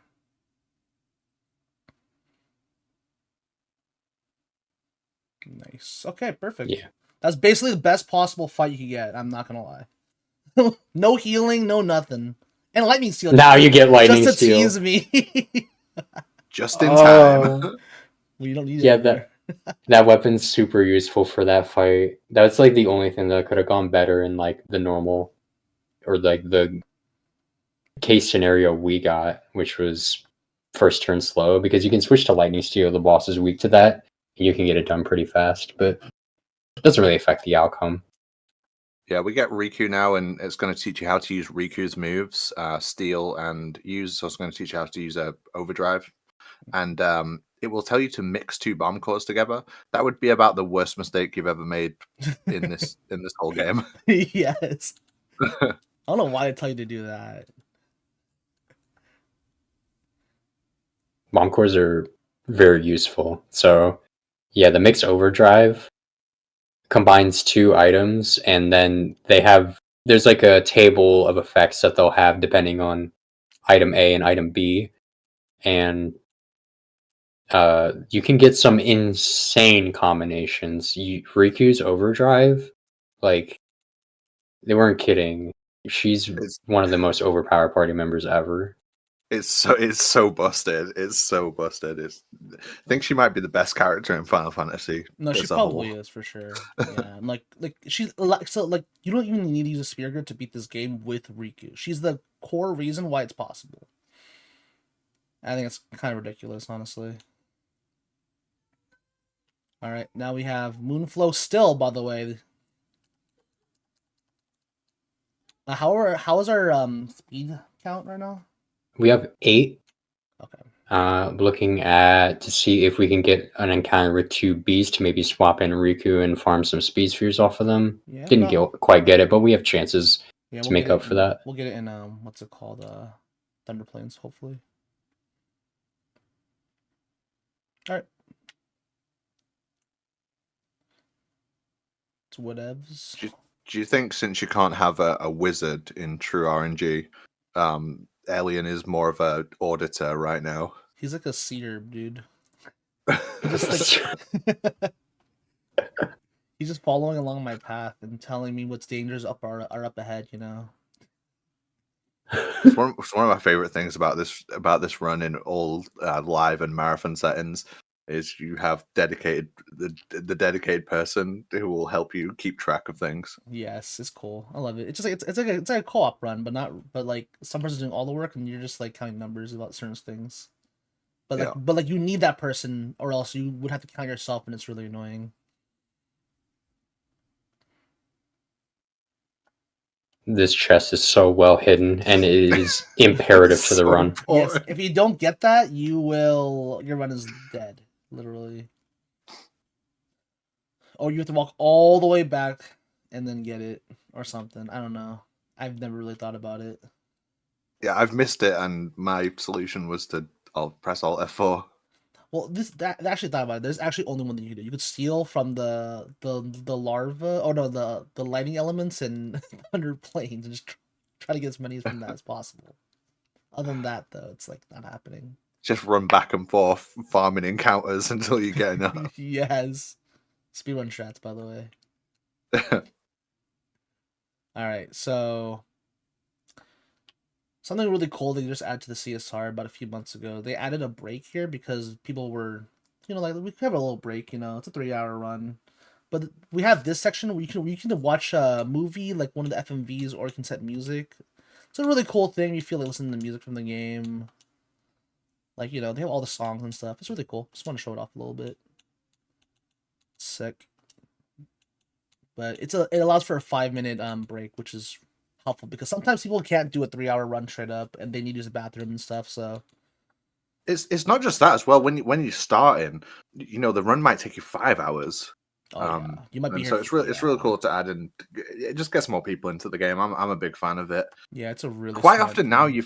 you find newer games, Resident Evil 2 remake, for example, you can just let the cutscene play and it doesn't change your IGT, so it has like inbuilt breaks. But Yeah, these older games are ruthless. they are. Yeah. Also, this is the scariest part of the whole run. If at any point we get ambushed in this room, there's a very high chance we get a game over. Excuse me, a game over. So we don't want to see an ambush here. That's the TLDR of this. Oh no. Oh my god, scared me. Speaking of, That scared me. That guy can petrify Titus. Oh, and I got hit. It's alright. yeah. So every time you fail to dodge the lightning strikes, you're gonna lose time as well. But Yeah. I'm sure Verm won't miss another. Yeah, of course I won't. Right? Right. I believe. See, the only reason why see that could happen to Titus earlier. That would have been really bad. The only reason I missed it earlier because I was at the menu to heal Kamari, but then the lightning came right as it happened. So the game likes to troll you a little bit. All right. Real talk, I have never successfully dodged a lightning strike. Really? Yeah, not once. It's pretty fast, and you can't mash it either. You can't turbo or anything. It's anti-turbo. It's kind of like the boss in MGS3 where it locks you out if you press it early. It's like turboing in MGS1 where it says no cheating. Oh no rapid fire. Is that Twin Snakes? Yeah. Or is it MGS1? I forgot what he That's said. MGS1, yeah. Yeah, MGS1. There's no rapid fire. It only works in Twin Snakes though. Really? That's so funny. He just knows. Yeah, no, it's like a fake warning in MGS1. He doesn't actually know. In Twin Snakes, it does work. Oh, really? You Oh, okay. trigger it accidentally. Just oh, yeah. By being too good. I remember that would happen to Tyler all the time. Yeah. All right, so That's another pickup that's like super important, isn't it, on the ground there? Yeah, another one. It's like you can miss it easily. Yeah, I know. It's one of the most important items. Probably one of the most important items because it makes it so where you can't get damaged by lightning moves anymore. All right, now we have Riku in the party. So if you're a Riku fan and you love FF10, I'm sorry to what you're about to see to Riku, but to get overdrive in this game, you have to get hit. And unfortunately, Riku's overdrive is very good. All right, perfect. Okay, one overkill. We're gonna get, so that's 3. So we're at 11 now? Yeah. All right, I'm just gonna, what's it called, customize them. Yes, we're grenading the flying guys for speed spheres, and overkills give us 2. Yep. I could risk another one. I could go for another grenade. The only problem is if we don't get 2 overkills, then I'll be 1 off, and that would be really sad.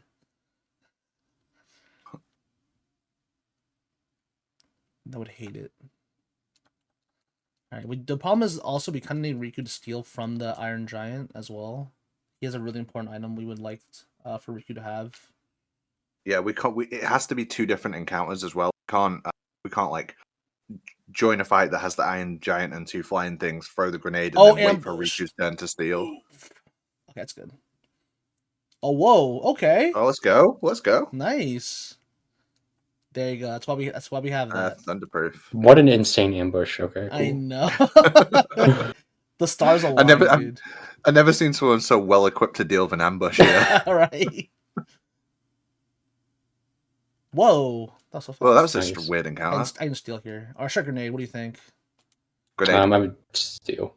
Steal, yeah. I'm just gonna go for what's it called? I'm gonna go for customize. Unless I get another encounter, then I'm done. All right, sure. Oh, there you go. Oh, cool. They made the choice for you. Well, all right. Hopefully, we get 2 overkills. Let's see it. Oh my god! I'm 1 off, right? Yeah. Oh, okay. Whatever. I'll just customize Riku. These are the enemies we would be stealing from if we lost Blitzball. Yeah, They also have an important item for that.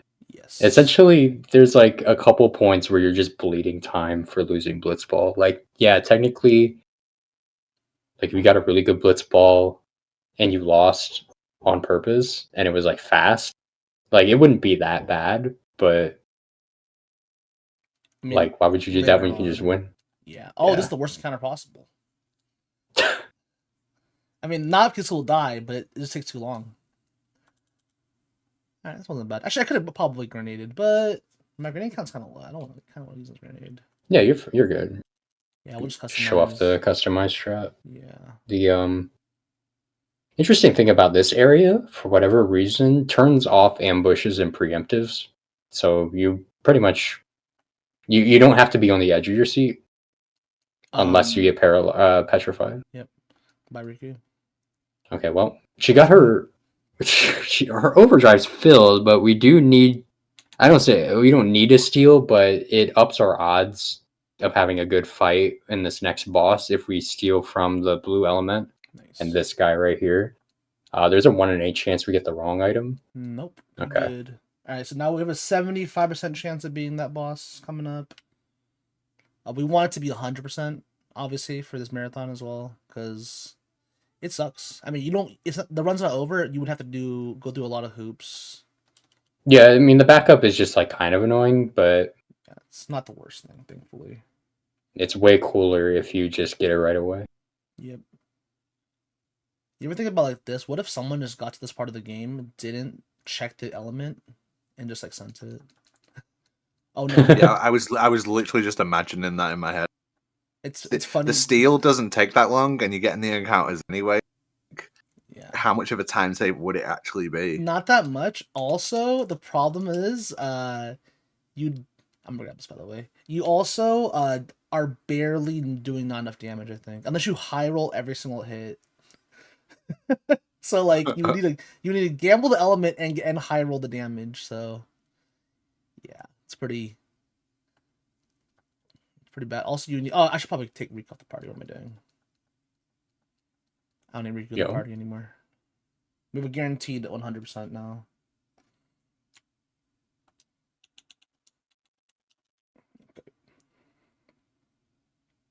Yeah, there's a boss coming up that's going to attack us, and based on what it does, we'll know what we need to attack it with. Yep.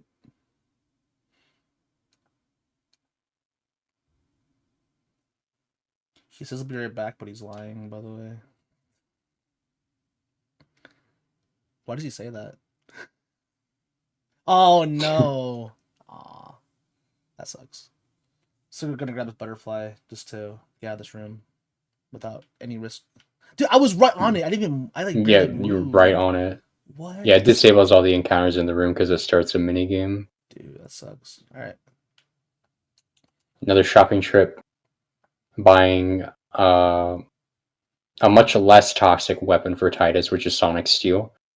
First, we're gonna say it's too pricey. The guy just like listens to us. I don't really know why he trusts us, but yeah, dude, your stuff is just way too expensive. So we're just gonna buy Sonic Steel and Shimmering Blade. Shimmering Blade useful. The guy who's a merchant in a family of merchants going back generations is like, oh, does this cost too much? Yeah, it does. Okay, I'll put my prices down. Like, how have they stayed in business? Right. All right. So this fight's actually interesting. We need to make sure we get experience for every party member here that matters.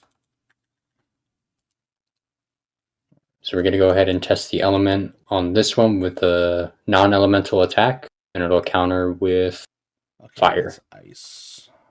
So we're going to be using Arctic Wind in this mix. So it's HP Sphere and Arctic Wind. Nice. Perfect. For what it's worth, this is the worst one because this animation is way slower than the other choices, but look at the damage. It has the coolest sound effect though. It sounds so cool. Marathon friendly mix. Yeah. You get the coolest looking one, even though it is slow. It's a little unfortunate, but you know, it's funny. But what is that boss? Like, what am I looking at? It's kind of a blob. That's it. Yeah, it reminds me of there's an enemy in Pikmin that looks just like. Yes, like if we didn't have Mix there, that is like such a tough fight as well. Yeah, it was just literally trivial. Just get AP, like what was like sphere level like 2, 4, and now she's 26. Like we've skyrocketed by getting that overkill. Yeah, like actually. Like everyone just like got so many levels, and this can be really important for this. Kamari's also gonna get go to Riku's grid and get steal and use. Yeah, this is Riku's so good that we make Kamari Riku as well. Basically, dude. Yep. Titus Lulu. All right. All thanks to the sphere grid. You know, it's a really cool system because you can kind of, gauge what your team needs, or like if you want to try a build on one character, but it's similar to another character. Like you could take them down each other's sphere grids and just like completely change the roles of your party members if you wanted to. And here's our first ambush with Sonic Steel. No problem at all, because Titus always goes first, no matter what. Yep. The most important item for Titus to have by far. All right. This fight can be a little scary if things go wrong, if you mess up, but it's a very strict pattern that you gotta do. This is the first delicate fight, and we're going to be using Kimari's use right away. I'm going to see if we get a high roll on this. Nope. Not quite. Unlucky. We can get over 1,000 and kill it on one hit, but it doesn't really affect anything. Yep.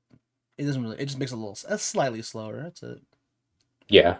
I think overkilling that has like very minor effects on AP later on, but it's minute. But yeah, essentially this boss counterattacks magic with assault, which is amazing because it fills 3/4 of Riku's overdrive. So the strat, we're just gonna be hitting it a little bit. We're pretty much getting it in range for a final mix, Kingdom Hearts, and then we're gonna switch in Titus to get AP for him. Essentially, really similar to the Sphere Morph fight. It's just a lot more delicate. Yeah, everyone just needs experience, basically. That's basically it. Mega Phoenix here. This is kind of a newer strat. We want to make sure like Kimar gets experience here as well. And then Titus. I'm gonna switch weapons here. Oh, I did the wrong weapon. It's okay. We'll mix it later. 2, and that's gonna be the whole fight. We see how broken Mix is, just like finishing 2 boss fights in a row that you shouldn't be able to finish. Essentially. Yeah, we were one turn away from death. Yeah, and catching up all the levels that you've missed by fleeing from all the fights to this point too. And then some. All right, so we got kind of a longer sphere grid here. Yeah, this is the first, like, I don't know, satisfying sphere grid for me.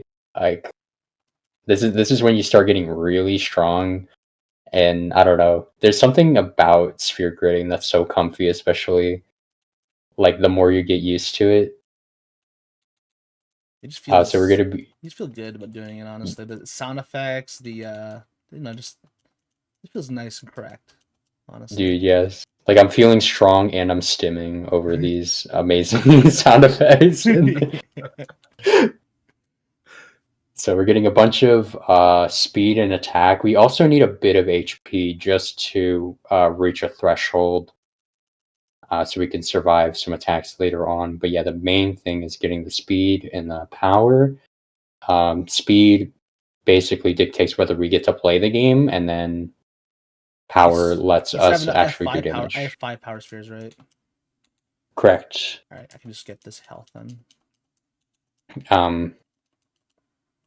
Yeah, so we use the strength sphere we got from Blitzball on Titus's grid. You up Titus's sword, by the way. Oh, you're right. My bad. Thank you. Nice catch. That would have been really scary, actually, if I didn't get that. No, yeah, I think with the strats the way it is now, it's like irrecoverable, or it's like extremely awkward. I'm not sure how the new like Kimari speed factors into it, but this fight coming up, we're going to be fighting Seymour, and it has a weird quirk where I said before that if you get an ambush, Titus goes first no matter what. In a scripted fight like this one, the boss takes precedent over what you're doing, so the Quados on the sides will be going before Titus, and that means Titus is kind of like on his own, and it messes everything up, makes it very awkward. So we have Brotherhood equipped because not only does it do more damage, because as the game progresses, Brotherhood gets stronger and stronger, and right now it's giving him a bunch of strength to amplify the strength that he got from sphere gridding, but also it fixes turn order.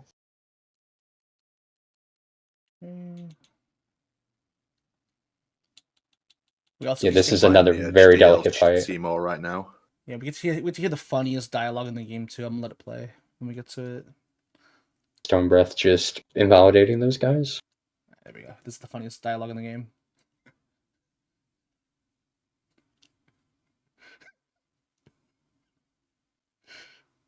I love when Seymour says that. It's so good, bro. And yeah, you're gonna notice the difference that those extra that spear grinning just made. Yeah, watch the damage here. 4,000. It's insane. Yeah, and just a little tiny thing he did there was defending with Titus, and that is literally manipulating the turn order after Seymour summons Anima. The fight gets a little weird when Anima shows up because no matter what, she's going to do an attack that kills somebody. And I mean, it's subject to the 1 in 256 glitch, but as the developers intended, it's going to kill someone. It's fine. Let's defend with Orin, but it's okay. Let's do this. Genuinely my favorite Aeon in all of Final Fantasy. This. So sick. So cool. Yeah. Hopefully she kills Orin. But yeah, so we're switching out Titus because it's random who Anima chooses here. And if Titus dies, he loses his haste, he loses his strength from Seymour, and it's just a big mess that we have to clean up. One interesting thing about Anima is she keeps silence grenades in her pockets for some reason, and because her arms are chained up, they're very easy to pilfer. Pilfer. God, my Unlucky. God. No! No! Okay, please kill Riku. Oh my God. Ah, we're good. Oh my Oh my god!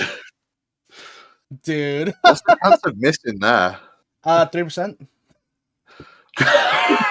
This run. Oh my god! I'm actually the master of doing that happening. I'm not gonna lie. That's dude. insane, bro. That always happens. It's fine. My We're God. good. We're good. We're good. Yeah, you win that 50-50 every time. Okay, so we have the shield that absorbs thunder, so he doesn't take any damage while Riku dies and fills through overdrive again. So it's awesome. Wow, flawless execution. Nice job, buddy. We just flip a coin. If that didn't happen, I would have to overdrive Seymour.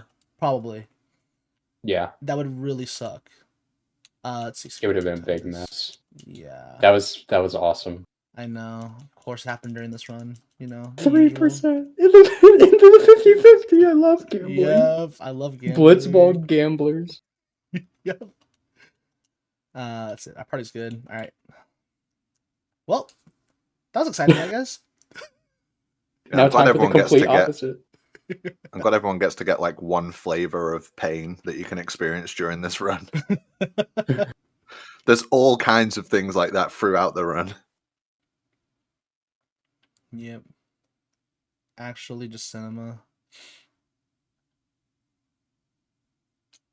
All right, this part of the run, we're just grabbing some spheres and putting them in pedestals and holes. That's it.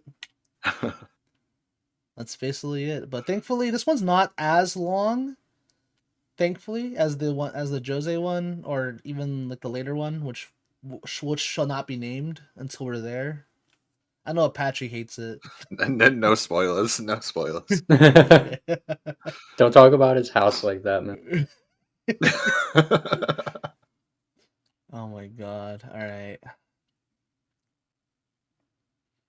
Yeah, this part of the story, we're being persecuted because we had to go and kill Seymour because he was up to no good. Yuna was probably not better off getting married to Seymour. That's still on the cards, but we're basically like finding out how corrupt the religious faction is in Spira, and they're not taking kindly to our actions of killing Seymour and having him brought back from the dead. Yep.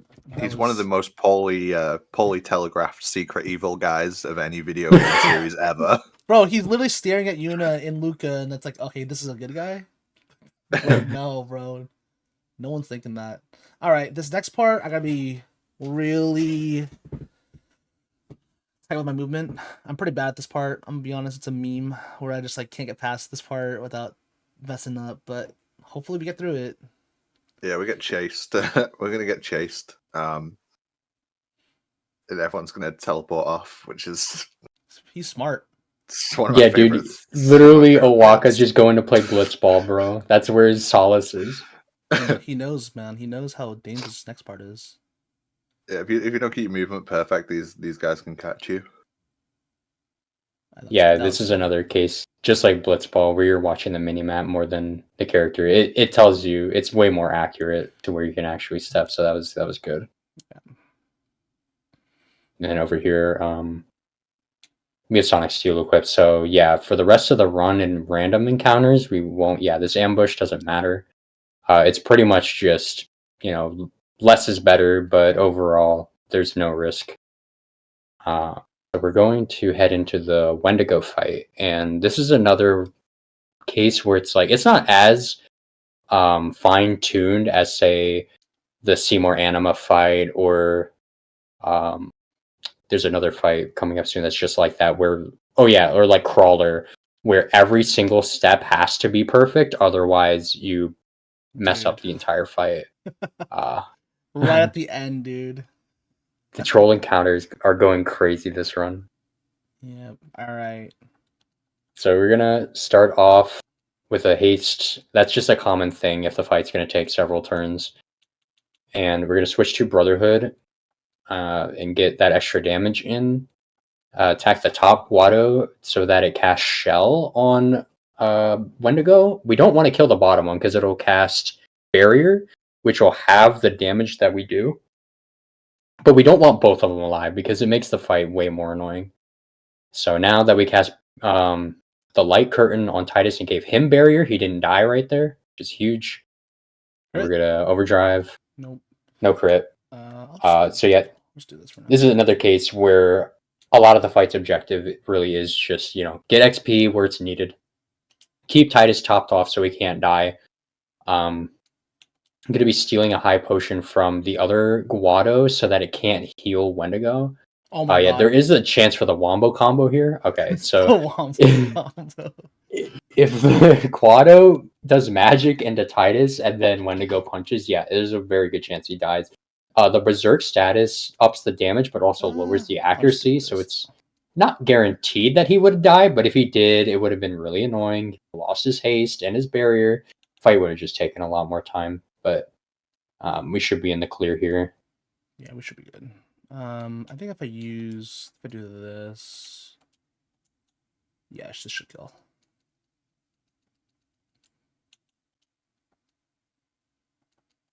Okay, we're good. Some resourceful gameplay. Yeah. He could have Blizzarded you, though, and that would have been pretty funny. That would have been really funny. Alright. Thankfully we're out. The fights could be a little scary sometimes. I used the Phoenix down just as a safety strat because I could have got Wombo comboed like you saw earlier. If I got Blizzard into punch, that fight would have been really rough. Just did another off-screen chest where if you miss it, that's GG on the run. Yeah, basically. Level 2 key sphere that you have to pick up. There's one a little bit later as just well. Randomly there, yeah, why not? So we do need to get some steals in the desert, which is important because we missed some steals on Anima. Alright, so defend here. We're basically waiting for Lulu, scripted event. She's gonna use a spell she doesn't even know. There you go.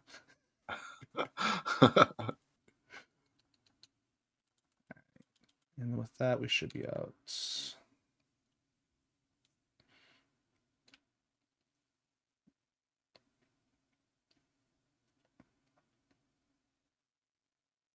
Alright, so Kamari's going to be... find all our party in the desert. Look at Kamari. Like, what is Kamari even doing here, dude? It's unexplainable, yeah. Yeah, this part in the game, something happens like you... Perfect. We fell through the ice because Wendigo was alive, actually, after that beatdown, and went, like, underneath the ice caps, and then Sin showed up. It turns out we were actually on top of Sin, and then Sin teleports us to the desert. Like I don't even understand, but that's we lose Yuna, which is a big problem, but we'll be able to. I mean, we can cope without her for a while. I mean, we haven't been using her for several key fights, so we can deal with not having her for a little she'll be longer. useful later on. We're almost there at that section. Kamari's sad about it, but we'll be okay. Yeah. I don't think Kimari's feelings will stop him from using Stone Breath. True. Let's hope not. He's honestly just a Stone Breath bot at this point, man. I'll be honest. He exists only for Stone Breath.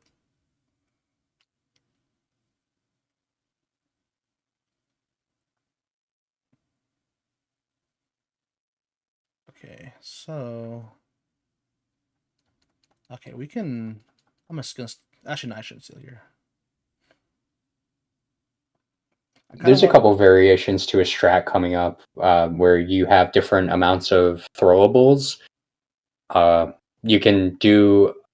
There's going to be a gauntlet of fights where back to back we're just going to be using throwable after throwable, and there's like a few ways you can do them. And if we were to get, say, 2 sleeping or sleep bombs, is that what it's called? Sleeping powder. Sleep powder, yeah. Yeah, sleep powder from the dog enemies, then we could make an upcoming set of fights really trivial. Yeah, but it's fine if we don't get it. We have 6 throwables anyways.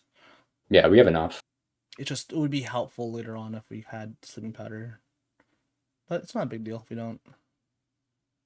Yeah.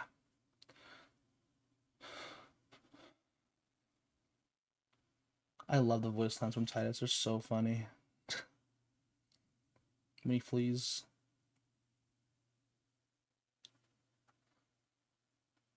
Nope, we don't want that. Alaskan bullworm, we're not down for that. It's not... And we'll get to see, speaking of people's time to shine, we'll get to see Oron's time shine still soon. Yeah, and then Kamari's. Yep.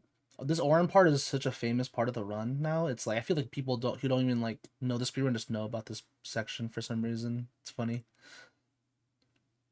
Oh. Counterskip? Wow, nice. That was a long stretch. That was sick. No. Bushido into Shooting Star, by the way. I remember when I thought Bushido was the name of the overdrive, but it's not. That was crazy. Like, Airlin was telling me, like, dude, you have to use Bushido here. I mean, no, you have to use Shooting Star here. I'm like, what? Wait, I don't see it. I see Bushido. And it was like, oh, the menu right there. My bad. Yeah, it has a special property, right? Is it called eject? And certain enemies can be ejected from battle. Yeah, so that's why you can instantly kill that. Yeah, we didn't have to do like 18,000 damage or however much HP these guys have. Nice, really good. Very nice skip, by the way. That was so clean. Oh my god.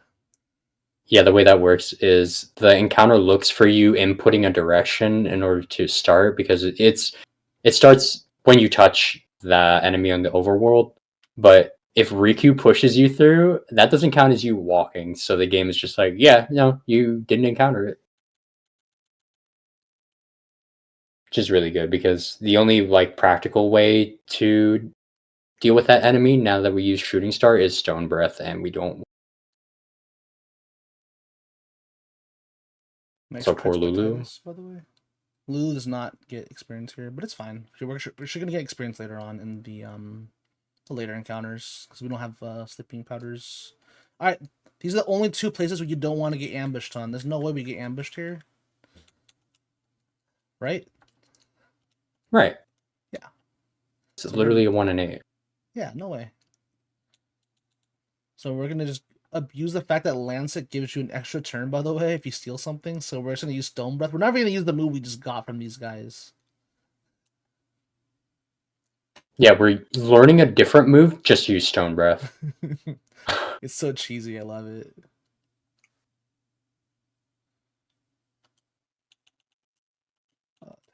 Okay. Hopefully this is the only last ambush that we don't want to say, which is not going to happen. So, you know, preemptive. Perfect. Okay. It's actually slightly slower, but it's fine. long as we don't get hit. Yeah, the formation here is very, specific in that Kimari needs to be out while Titus is in. Because one of the really cool things about having a first strike weapon is if you have it, if one character has it, pretty much everybody has it. As at least like one person can use it. You trade Titus's first strike for another character, and then like that party member reaps all the benefit. They don't get any penalty whatsoever. It's literally like they had first strike on their weapon. Yeah. You're just cheating them in because like you have first strike. It's so funny. If you're wondering what that's saying in the background, it's actually saying "I'm annoying her" over and over again. What are they? Are they actually saying it in Albed again? It's like escape or whatever, danger, something like that.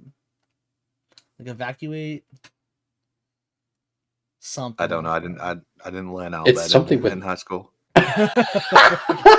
It's multiple words. I don't remember what it is. Get the heck out of here. I'm sure some people did. It is it is a language that's possible to learn. So I'm sure some people did. We should all learn Albed, guys. That's the next step to Final Fantasy I'm down. speedrunning. Albed. Oh, commentate the whole thing in Albed. People would hate that. Dude. Only like 5 people would understand in the world. No. Oh, I knew it. Getting an encounter on the ship Yes. is so troll. It actually like It's the 3 rooms. it's a good backup, right? It's a good backup if you need to still farm certain things. It's a good backup that you can get encounters just there. I'm gonna save here just in case. By the way, You did a sphere grid after Shooting did. Star, right? I did. Yeah. All right. I always just save saved first in case enemies. Right. This is the only boss in the game. One of the bosses in the game where you are the autosave is during the boss fight. So if you mess up before the boss fight, it's over. So. Yep, I've had a marathon run where I've done just that. So once I think again, a lot of people fondly remember this boss as one of the harder fights in the entire game. this boss, like the difficulty spike is crazy. We can barely just skate by too, even with abusing mix. So we're gonna be manipulating the turn order. Start with haste and a cheer, and now we cast Miracle Drink by mixing a luck sphere and a map. We just get a map randomly. I don't remember where we get it, but it's guaranteed. And then that'll make every single attack you do a crit, and that'll get us just enough damage by the end of the fight. So we're gonna do 2 attacks here. Okay, we got the overdrive on Riku. That's really lucky. We need to take a break here and cheer, because if we do too much damage too early, we're gonna trigger the like desperation mode in Ev right here. So this is scripted. This haste right here into charging up the poison breath. If we did it too early, we would have like under damaged through here, and we would not be able to kill in one attack, which is really bad because the next attack kills us. Yep. So that was as clean as it can go, pretty much. Yeah, we really want Ryu to die there, unfortunately. But fortunately. Kimari for Lulu, and then... And this is the section when we were talking about all the throwables that we need. You essentially need to get through this section as fast as possible. Every single one of those guards standing in our path is going to be an encounter.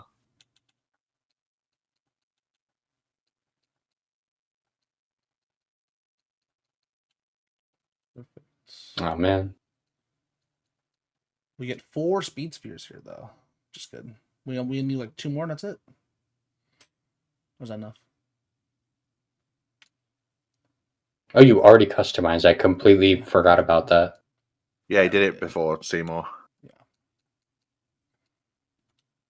So it's a +2 right now, I think. Yes. So I'm done, right? Yeah, you have 16 total. All right, perfect. It might be faster to attack still, so I might attack anyways. So we might just go over. Yeah, it makes sense. It's like, I guess a very minor thing. Sometimes it's not minor, so I'll bring it up. We see right there that Lulu's hunched over. The party members have 2 different like critical health animations they do, and both of them make you do actions slower. So she had to get up and then she could defend.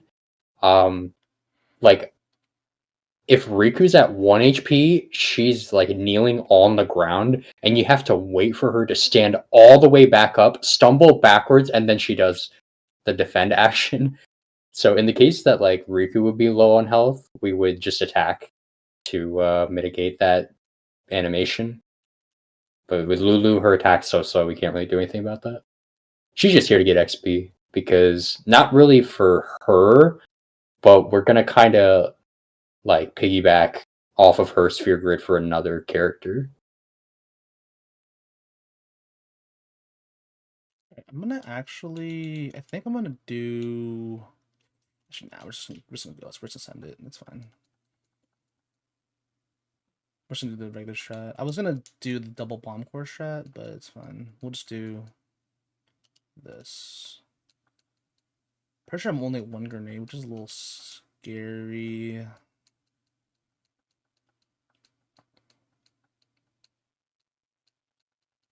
Having 1 grenade here is kind of annoying. Actually, I know what to do. I know what to do.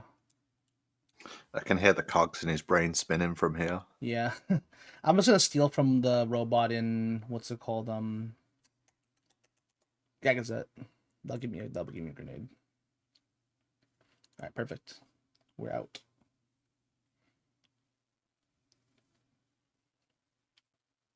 Welcome to Apache Smash's humble abode. I hope you enjoy your stay.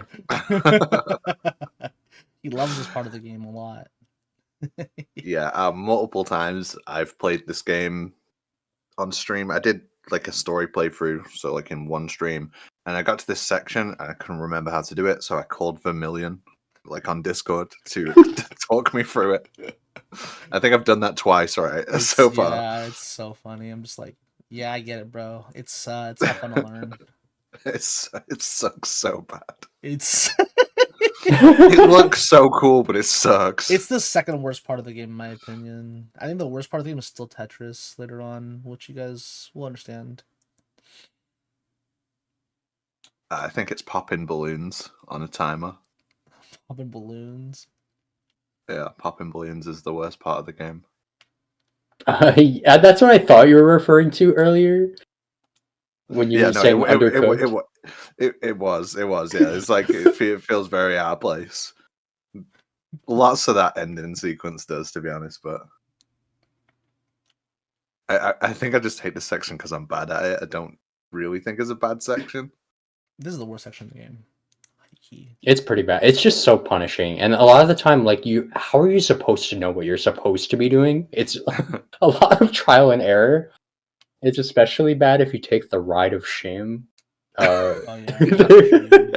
There's a turn coming up at a junction where like it's notorious because people will just like mistime the turn and then they go completely off course. Then there's this shot of Titus's just still stoic mug that you have to stare at. Emotionless. You have to just stare at it for like 10 seconds. It's like, you made this mistake. You have to look at this. It's like the most like sad thing to experience. Yeah, it's right there for whatever reason. Like, and so these are all like set patterns. Even he's going to take a blind turn to the left, and he doesn't turn left immediately because this cycle coming up. Look how fast a platform's moving. We literally are locked out of certain junctions. We like if you hold X, because in this section, you don't have to mash to time it. You can just hold it, and it'll automatically get it on the first frame. It doesn't matter. You straight up miss. There's no window for it. So instead, we have to wait out a cycle. Yeah, there could have been a million different ways to create this like elevator cloister trials, and this is what they went with. Yeah, this is not what they should have went with. I'm being honest. No one was popping off for this, dude. I mean, I'll be honest though. This part probably sold a bunch of strategy guides. Yeah. Because, I mean, it's if you're not here for hours upon hours, you're not gonna know what to do. You can even get lucky. I'm gonna be honest as well. Like, you actually have to like kind of figure it out. Kind of evil. Once upon a time, a lot was expected of the average gamer. True. The unique part about this cloister, Verm just picked up a destruction sphere. Every cloister has an alternate like solve condition in terms of like there's a extra item you can get by doing like an extra part of the puzzle, but that would usually entail getting a destruction sphere, which is not necessary to complete it. But in this one, it is necessary, and you do get an item at the end. You kind of just like there's a second item, but it's not very good. But you're just kind of like gifted this item against your will. Otherwise, you would have to go out of your way to get the extra item, which like they're pretty decent a lot of the time. But like you get a Kimari armor in the second cloister that's actually really solid, but none of them are useful for the speedrun. Yeah, just slower. I mean, I've only done the cloisters in a run before when we did get Anima, and that takes a while. 'Cause you have to do every destruction sphere, and then you have to go get Anima, and the boss before Anima is pretty hard. So you have to get Trio of 999. It's a lot of things. Yeah, I when I played like a story playthrough on stream, but I was doing the speedrun strat. I said, "Oh, I'll get Anima. What why not? I'm not bothered about spending some extra time getting all the destruction spheres." And then I got to the boss before Anima, and I literally couldn't beat it. Yeah, the guy has like a bunch of HP. Like you can't do anything to stop him, dude. You have to use that party too. You have to use the swimmers, which is Titus, Walk, and Riku. So you can't use summons either. Yeah, it's a pain, but getting Anima is hype because Anima is really, really, really strong as well. It feels like in those days as well, when you tell someone you can get Seymour Zayon, they'd be like, "Oh no, you're lying." Yeah, it's like getting Sonic and Melee kind of. Yeah. Like, dude, did you know if you like do this, if you leave your game on for 24 hours, you get Sonic and Melee? Yeah, beat Luigi 700 times. Dude, I remember the Mewtwo one. I couldn't believe that one. That one like blew my mind. I left my game on for overnight, and then I got Mewtwo. Right. That does actually work. Yeah, it works. Yeah. All right, here's Yuna's time to shine with one of the best pieces of music in the whole game. I can't believe what they did to it in arrange mode, and that's all I'll say about it. Yeah, we don't talk about arranged music. If I do, maybe one day I gotta do a marathon one where I actually play arranged so people can get really mad. I hope you enjoy that. I won't be watching. I will not be enjoying it. That's the problem. All right, so we have a long sphere grid here. We're gonna get A lot. Yeah. This is Yuna like you've never seen her before. Yep. Like, we're gonna get some very questionable stats for Yuna. That's the best. I remember when Alien taught me that. He was like, "That's what he said," and I like always think about it. Like, yeah, you're just like, what's going on? At the very start of this, yeah. If you wanted to explain it, that's fine. No, you can explain it. Okay. So at the very start there, we set up Auron. Yeah, we're getting Auron magic, which is already suspect. And then we're going to go unlock this one to get Yuna some strength. This is a very efficient place to get strength. We use a key sphere to unlock it. And then now we only got that magic sphere node just to teleport to Auron and then give Yuna that square instead. So we pretty much just set Auron in the optimal place for Yuna to reap the rewards. So now Yuna's in like Auron's high level grid. So she's going to be getting a bunch of crazy stuff. So she's going to be getting, it looks complicated, but in the end, the simple fact is she needs strength, she needs agility, and then the MP, the defense, and magic and all that. It really only matters how much of a skill she's getting, or like an attribute she's getting, more so than the attribute itself. But aside from strength and agility, those are the two things that really elevate her. So we're getting like, yeah, this is like a crazy high, like high APM sphere grid. we're almost done here, and now Yuna's power level has ascended pretty high. We'll get a taste of it in the random encounters coming up, but this is absolutely necessary to do the next couple bosses fast because we have Yuna and only Yuna. Ornn is completely useless. When he doesn't have Shooting Star, he can't do anything. These random encounters we can't even escape from, not even with the regular escape. They're just scripted as, like, if you encounter something here, you have to fight it. And the fastest way to fight it is with Ixion. Yep, and Ixion is Yeah, in the game, you're being sent down here to die, essentially. Like, supposed to be like an unescapable prison. It would be. If Yuna just didn't get buffed up, she actually like did like 1 million push-ups, and she became very buff. So yeah, Ixion does 4,000 damage, but with the regular attack, very questionable. No lightning attacks from Ixion. Yeah, if you do the lightning attack, it hits for like 12. It does like nothing, dude. But like, yeah, Ixion. The reason why we use Ixion, we can use Shiva as well, but Shiva's animation to summon takes longer, so it's just more efficient to use Ixion. It's the same goal. It's just Ixion's the optimal one to use. It's random whether he gets 3 encounters or 2 here, and we just slightly adjust for one of the next areas coming up based on if he gets 2 or 3. You got 3 here. Dude, what if I get 4? Okay, never mind. I don't think I've seen 4. I don't think I've ever seen 4, honestly, but it would have been crazy to see. Alright, well, we call this part Pokemon battles because we're fighting Isaru, who also has Aeon summons. But the problem with his Aeons are that they're not buff. They're very weak. He hasn't done his push-ups. Yeah. All right, yeah. Also, Isaru was the same voice actor as Raiden from MGS2, and interestingly, he says it's not over yet in this, which Snake says in MGS1. That's my Metal Gear fact of the day. Dude, that is so random. I love it. Alright, this is our main carry for the rest of this game, by the way, guys. So, all that strength we gave Yuna basically gets pumped into Bahamut here, and then also Titus's Sphere Grid helps Bahamut as well. So, Bahamut's gonna do like 13k.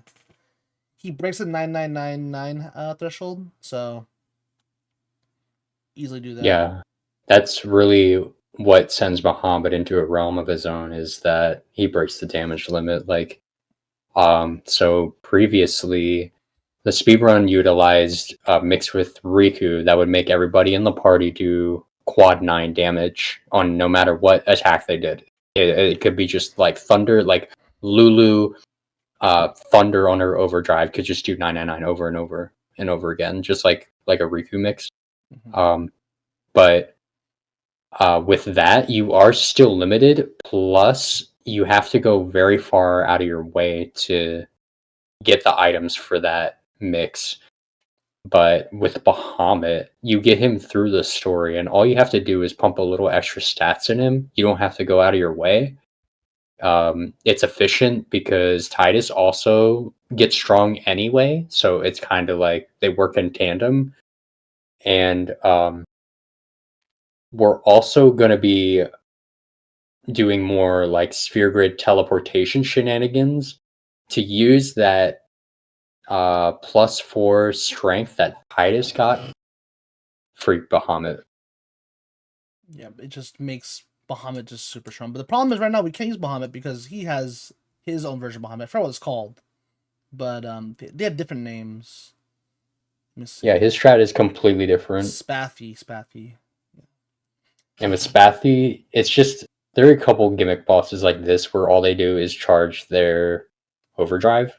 And yeah, like Apache was saying earlier, like the lightning attack on Ixion does no damage. The overdrive on our Bahamut does like maybe 1,000 if we're lucky.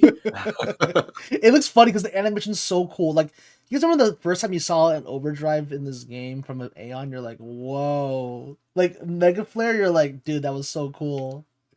And then you watch it here, and you're like, it did like nothing. It's so sad to see. It's for 18. Yeah. It scales off magic, which usually in a playthrough, would have plenty of it, but since we have strength instead, his regular attack is 10 times as strong. So funny to see. All right, next up we have the hardest, most difficult boss in the entire game.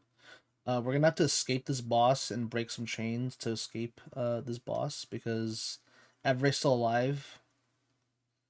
Spoiler. Every the second. Yeah. I'm just kidding. We're gonna throw 2 Phoenix Downs, and that will kill this Evray Altana. We can use elixirs too, but we have a lot more Phoenix Downs now, so let's use those. It's also the first option in my menu. Or the classic example of like Final Fantasy games and like undead enemies being weak to Phoenix Downs. I love it. Yeah, I'm sure that won't come up again. Yeah. Definitely not. Yeah, it's more intense swimming, by the way. You guys see the music? Every time he swims, it gets more intense. It's crazy. It's like you're supposed to have this music because you're getting chased by Everett, but since Everett's dead, it's like, okay, well, like, simple stroll. Simple, little swim. At this point, pretty much everybody's made it out of the jail where they were supposed to rot and die. They since they weren't going to get executed, so they just kind of like prayed that they would die. They didn't die. I don't get it. Like they just throw them in and hope it works. Weren't they trying to kill them before, anyways? Like I don't. What? Like were the soldiers not trying to kill us with the flamethrowers and stuff? Yeah, pretty confusing stuff. But yeah, there's a cutscene where is like, should we kill them? And he goes, nah. And then we do what we just saw. Yep, just like that. So yeah, we used a teleport sphere to go to the activated node for the strength sphere where that was, and now we're retracing over Titus's very powerful sphere grid section and just getting like mad strength. And this is useful right away because we're going to be fighting a boss that pretty much instantly kill. We're going to need some XP though, so if you want to get in there. I love that sound effect. It's so satisfying. Same. It's like a bat. Yeah. Batter up just does a 4,000 damage. Yeah, Yuna's at this point stronger than Titus too, so it's funny to see him do like less damage in her. Right, so we're good on that. We don't need any more EXP here. But that'd be more intense running. We gotta save Kamari from Seymour. Oh, I didn't do that. I got preemptive, so I attacked this enemy without even thinking. That's so funny. Yeah, the reason why that happened is because the preemptive overwrites the first strike, and it just goes for whoever's fastest. And Yuna is stronger and faster than Titus, and better. Yep. All right, now we get Bahamut back. Let's see how much damage Bahamut does now. He did 14,000 before. We only gave him like 10 strength. It can't be that much. It can't be that much. All right, 34,973. Only triple the damage off of 10 strength, by the way. Yeah, we're gonna. That number's big, but the numbers are only gonna get bigger as the run goes on. All right, so yeah, it's like right at that.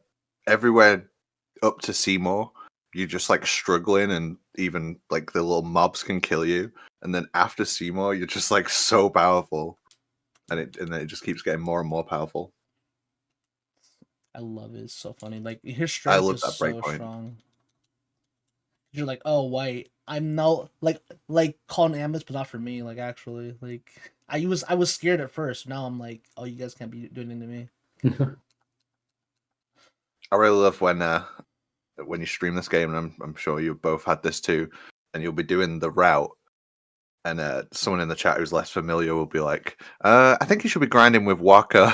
Like, yeah, no thanks. Like, what? Huh? Like, yeah, bro, that's really gonna help. What is Walker gonna do? He knows attack rules, bro. Just go play Blitzball. Blitzball to speedrun. What if, Dude, like, that would... dude? Yeah, I was about to say, imagine the speedrun if it's like, okay, now you have to detour, go play Blitzball, and unlock attack reels. You mean, dude? What if it's optimal? No, I'm just kidding. It's actually impossible for that to be optimal. No, I do really appreciate that there's so much extra stuff in this game that you can enjoy and go and get if you want to. And if you love Blitzball like I do, you get to play it for hundreds of games. Yep. Mhm. Or you can just not play it at all, like we do in this run, except for that one part. Yeah, the main story is already so enriching too that, like, I mean, this is such a unique way to play. Like, we're abusing so many things that typically in Final Fantasy you just don't really like think about. It's like, oh, Kimari is farming overdrive by learning skills that he's not even ever going to use. Oh, we're using the mix on this fight to just not fight the boss. We're using all this strength to up Bahamut and make this build that, like, only people who have, like, played Final Fantasy X, like, twice, a couple times, would even think of trying. And now it's just optimal. I don't know. I really like the route. Yeah, it's cool. I love it. I like how it's changed because before, like Airlane was saying, like they had to do this whole route where they made Riku's overdrive use this move called Trio 999. You would go to the final boss. You would use Lulu on the final boss actually, and you would just use her overdrive, and they would all do 9999.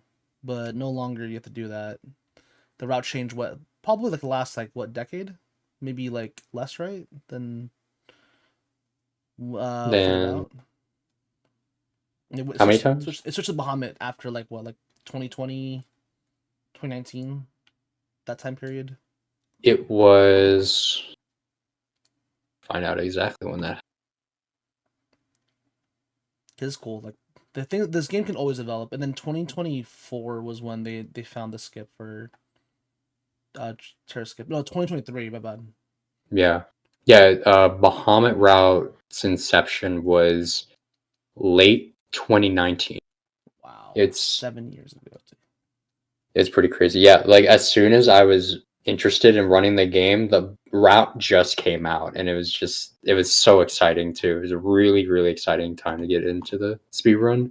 So yeah, we've been running Bahamut route for 7 years, and it's gone through several iterations, and a bunch of optimizations have been made to the route since then, but the end game carry remains the same. Yeah, so it's really cool. All right, so the next part of this run, we have a solo fight with Kimari, and thankfully this fight scales with Kimari's level, and Kimari's like really low level, so these guys aren't scary. The thing is, we want to get a really good drop off of these enemies, so we don't want to see 4 return spheres, which is the most likely option. We want to see 2 friend spheres. I have 2 friends in this call right now. It's practically blessed. So during the Evray fight, one of the reasons why it was so perfect is because we had an opportunity to steal a water gem. We have to steal in this fight too, but we need 2 gems between water and fire. Stole 1 fire gem in the Calmlands, and now we could just kind of delete these guys because we're so low level. But yeah, you had to steal that key sphere because that's very important. And now the moment of truth. All right, 2 friends. Let's see, a 23% chance of happening. It's gotta be Easy. Oh, easy. Oh my god. Never a doubt, honest. Don't forget to steal from a robot. Oh yeah, thank you. We'll do that. All right, so sphere grid. We have a big sphere grid actually here. We could move here. That's so awesome. Saves a couple minutes overall in the route to get that drop. Yeah, we were talking before about how like no encounter armor decides the run. At top level, 2 friend spheres decides the run. You can have like a very, very, very good full return run and still get a top time. No doubt about it. There were some insanely fast runners where you will be losing time over them in ways that you didn't even think were possible. Nothing to do with luck, right? And they can get like insanely good for returns times, but ultimately the ceiling of this game will come from that quality of run with 2 friend spheres. Still way more likely to drop than no encounter armor though. Yep. But 23% chance you get that. So we have to do this grid early, which is really, really, really helpful for us.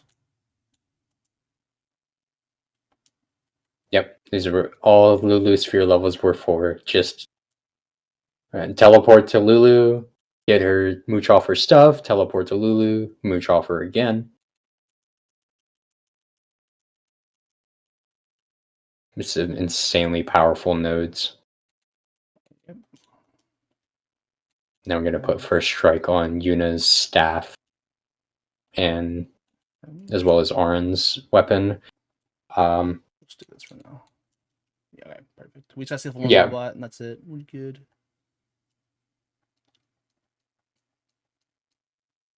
The final boss forces the party to be Auron, Yuna, Titus at the very start, no matter what formation you set up beforehand. It has to be Titus, Yuna, Auron. So they're the ones that get the first strike weapons. I mean, Titus is a no-brainer because he has Flee, but the other 2 matter as well. So we can just incorporate the fact that that needs to happen into boss strat. Mm-hmm. Do I even need to steal from a robot? I have 1 grenade left. Well, I mean, yeah, you got 2 friends, so I think that negates one of the. I think I'm good actually. Because like Yeah, it is actually at the perfect time too. It's like perfect. we're gonna have to steal if we get 4 returns, but if we don't, then we don't have to steal, so we didn't lose anything. It's like I'm trying to remember. It's impulse. Yeah, impulse. Yep. Attack. If we counters get dialed up to like 9,000 here, you'll get one every 4 steps. Yep. I'm trying to remember because I like really get two friend spheres. Let's see. Yes. Attack. Haste. Yeah, haste. Impulse. That's it. Yeah. The 4 returns fight will be the first debut of the Chaos Grenade, which is also an extremely good mix. More so if you have someone who's able to take advantage of the armor break effect. There are some bosses that are along the route that are susceptible to armor break. Like, it might say susceptible, I mean it hits every time unless you get the glitch. But we don't really talk about the glitch. The effect of that is it multiplies the damage that you do by a ton. And when you have Bahamut that's already packing over 30k damage on Seymour Natus and then even more damage on Defender X, you are getting some crazy numbers. We'll see some crazy numbers coming up soon. Yeah, but since we won't have to armor break this next boss because we were able to get the 2 friend spheres and get all that strength early from Lulu's grid, we can do the fight faster in a more efficient way that we don't have to use items and we don't have to use Riku's overdrive. Yep. Yeah, this is one of the biggest areas where no encounter armor would save so much time. You straight up just have so many encounters. Yeah, I'm right at the end of the room and I just got an encounter. This and the cave right after the next boss have the highest encounter rate in the game. Yep. Let's do this for now. Doesn't matter. Yeah, and if your movement's like suboptimal, you really feel it. All right, here we go. This fight is For a long ridiculously time I hard. considered this the hardest boss in the game. Oh, it's really difficult. I love that voice line. It's so good. So we're gonna haste Yuna because otherwise she would go after Seymour, which is pretty much death. Yeah. So See, this fight's really difficult if you don't do the speedrun strat. One of the biggest filters. It's like one of the first questions I asked when I heard that people speedrun this game. I'm like, okay, so how do they beat Seymour Flux? A crit? Basically, Was just that one crit? shot him. No, it wasn't. no. Nice. Yeah, no, sometimes you just one shot him. That's it. It's just ridiculous. Like I know. how hard that fight is casually compared to the speedrun. You're It's just like, so funny. he's dead. Should probably kill Titus. All right, so we're smooth sailing for now. We got a quick little dream sequence with Titus. Start to learn more about what Titus, about his past and stuff. It's one of the biggest plot points of the game.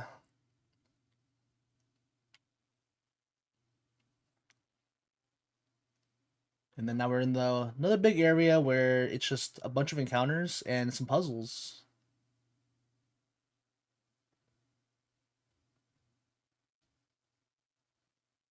Kind of the Fisher Price of puzzles in this game. Yeah, I mean, it's better than some of the other puzzles in this game, though.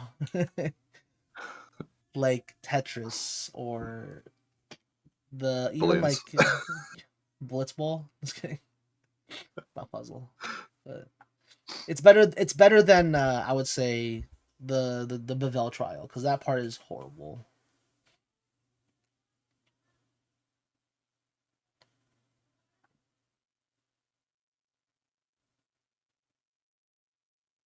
And yeah, like Kev said before, the encounter rate is just absolutely crazy in here. Yeah, It's totally cranked up to the max. There are endgame dungeons that have less or the same encounter rate.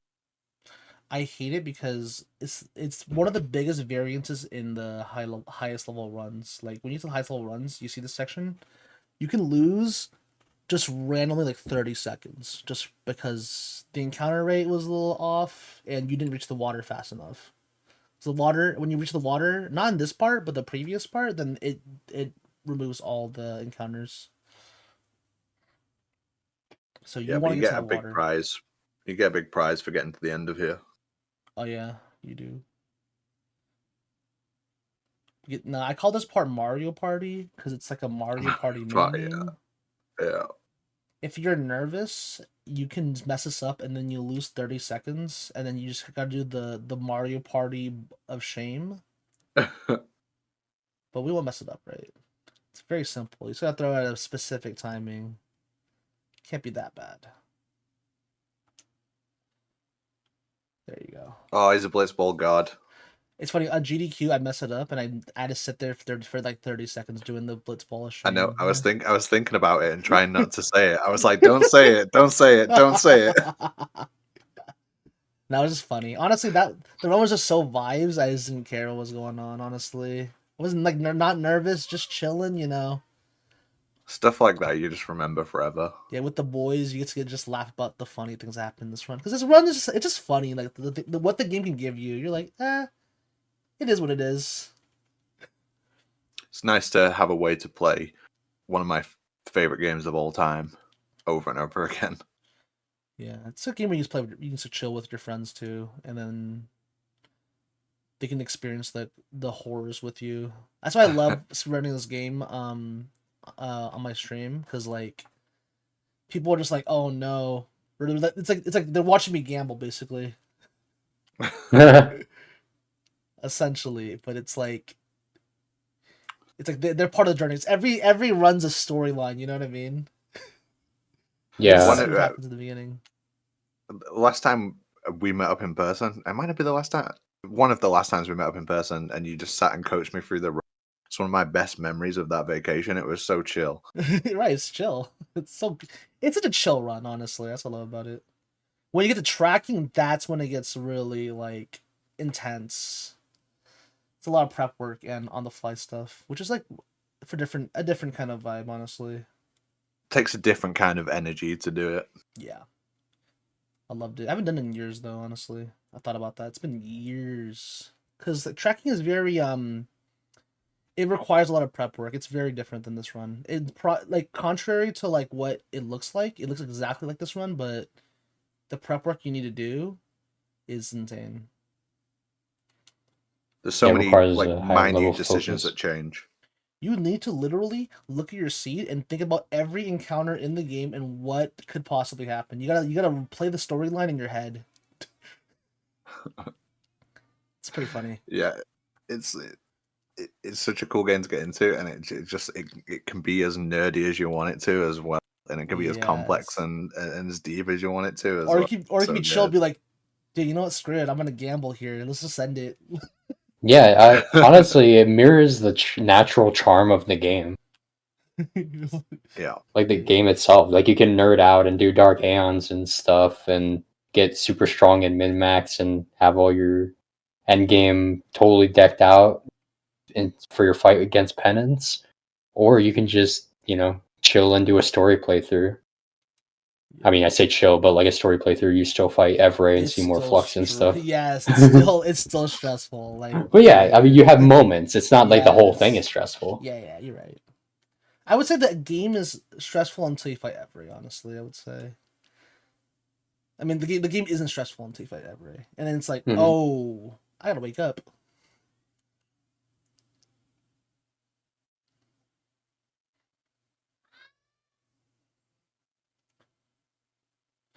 All right, so we gotta switch our party, but we can't change it now because there's gonna be some encounters. The problem is Yuna's first strike now, so she's gonna be in front of Titus,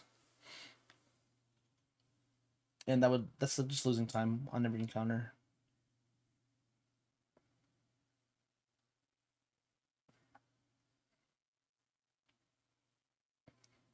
All right. We have about 1 or 2 more encounters here until we're out of this room. Probably just 1 unless I get really unlucky. Yep. And then we have a boss coming up that's actually kind of hard, called Sanctuary Keeper. It's Sanctuary Keeper, right? I think this is Guardian, and then the next guy's Keeper. It's Sanctuary, and then it's Spectral Keeper, right? Oh yes, that's right. Spectral Keeper. Because I call him Keeper, like the goalie we have in this game. Yeah, everyone hates Keeper, the goalie in Blitzball, because he's usually pretty bad. He was actually good to us today. He actually passed it to the correct person like twice in a row, which I'm very thankful for. Yeah, he's a 10 job called Onion Knight, where he's really weak at first, but he becomes completely broken at higher levels. Yeah, but we only 9. see the level 1 version in the run. Yes, and he's horrible. Level 88,000, by the way. Casual 88k. Yeah, casual 88k after armor break. Yep. And we're not even done. just a standard day for Bahamut.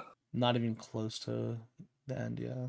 All right, well, very chill section of the game now. We're going to be running through Xanarkand Dome to Xanarkand Dome. This part's pretty chill. Yeah. We learn it's actually really like I love this moment how it's so quiet because of what you just watched on your like earlier in the section of the game. Yeah, this is a melancholy part of the run. Well, not the run, but like of the game where this is not long after you found out that Yuna was essentially on a suicide mission this whole time to summon the final Aeon, and it's been passed down through generations that the only way to stop sin is to repent, and until then, they're only able to keep it at bay by summoning the final Aeon every like decade. So, yeah, it's just like they're just grasping for straws, anything that they can possibly think of to make it so that Yuna doesn't have to die on her journey. And they just like watched I almost called it a home movie. I'm freaking cooked, bro. we call it the home movies. It's like a little camcorder that he finds. Yes. And he opens up the viewfinder and watches the video. It is a home when you movie. see Jack's like his ones, they actually just feel like home movies, bro. It's like him with the boys, bro. It's so funny. We get to watch. I love. Oh, you can go ahead. Yeah. I was just gonna say I love how it recontextualizes so many conversations where everyone knew except Titus and all the things he said to people. Yeah, everyone's like, "Oh." Yeah, he was just like ignorant the whole time, and they were like, "Oh, it literally he doesn't know." Does he know? Yeah, Sin mess with his head.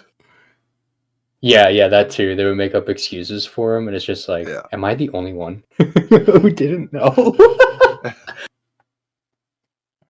But yeah, it is just like, Yuna was like sending her goodbyes to everybody, and it was like, oh, thanks for being on this journey with me and stuff. She recorded it over back at Mihen High Road, and he's like watching it because she dropped it by accident. Then he watches it, and he's like, filled with this resolve and stuff. It's just a really, like, people might say that like Titus is annoying and like, the laughing scene and stuff, but like, my guy has personality. Like, there's actual character development going on here. I'm sorry, you just didn't get it. I'm sorry you didn't get it. I wish you could get it because it's one of the best games ever made. It's one of the best stories ever told. I wish you got it. I wish you could understand, but you don't. That's a shame. Exactly. It's so good. Especially I feel bad for you. Certainly was. I remember playing this game in 2001 for the first time ever, and I said, wow, this game looks incredible. Video games will never get better than this. And then they never did.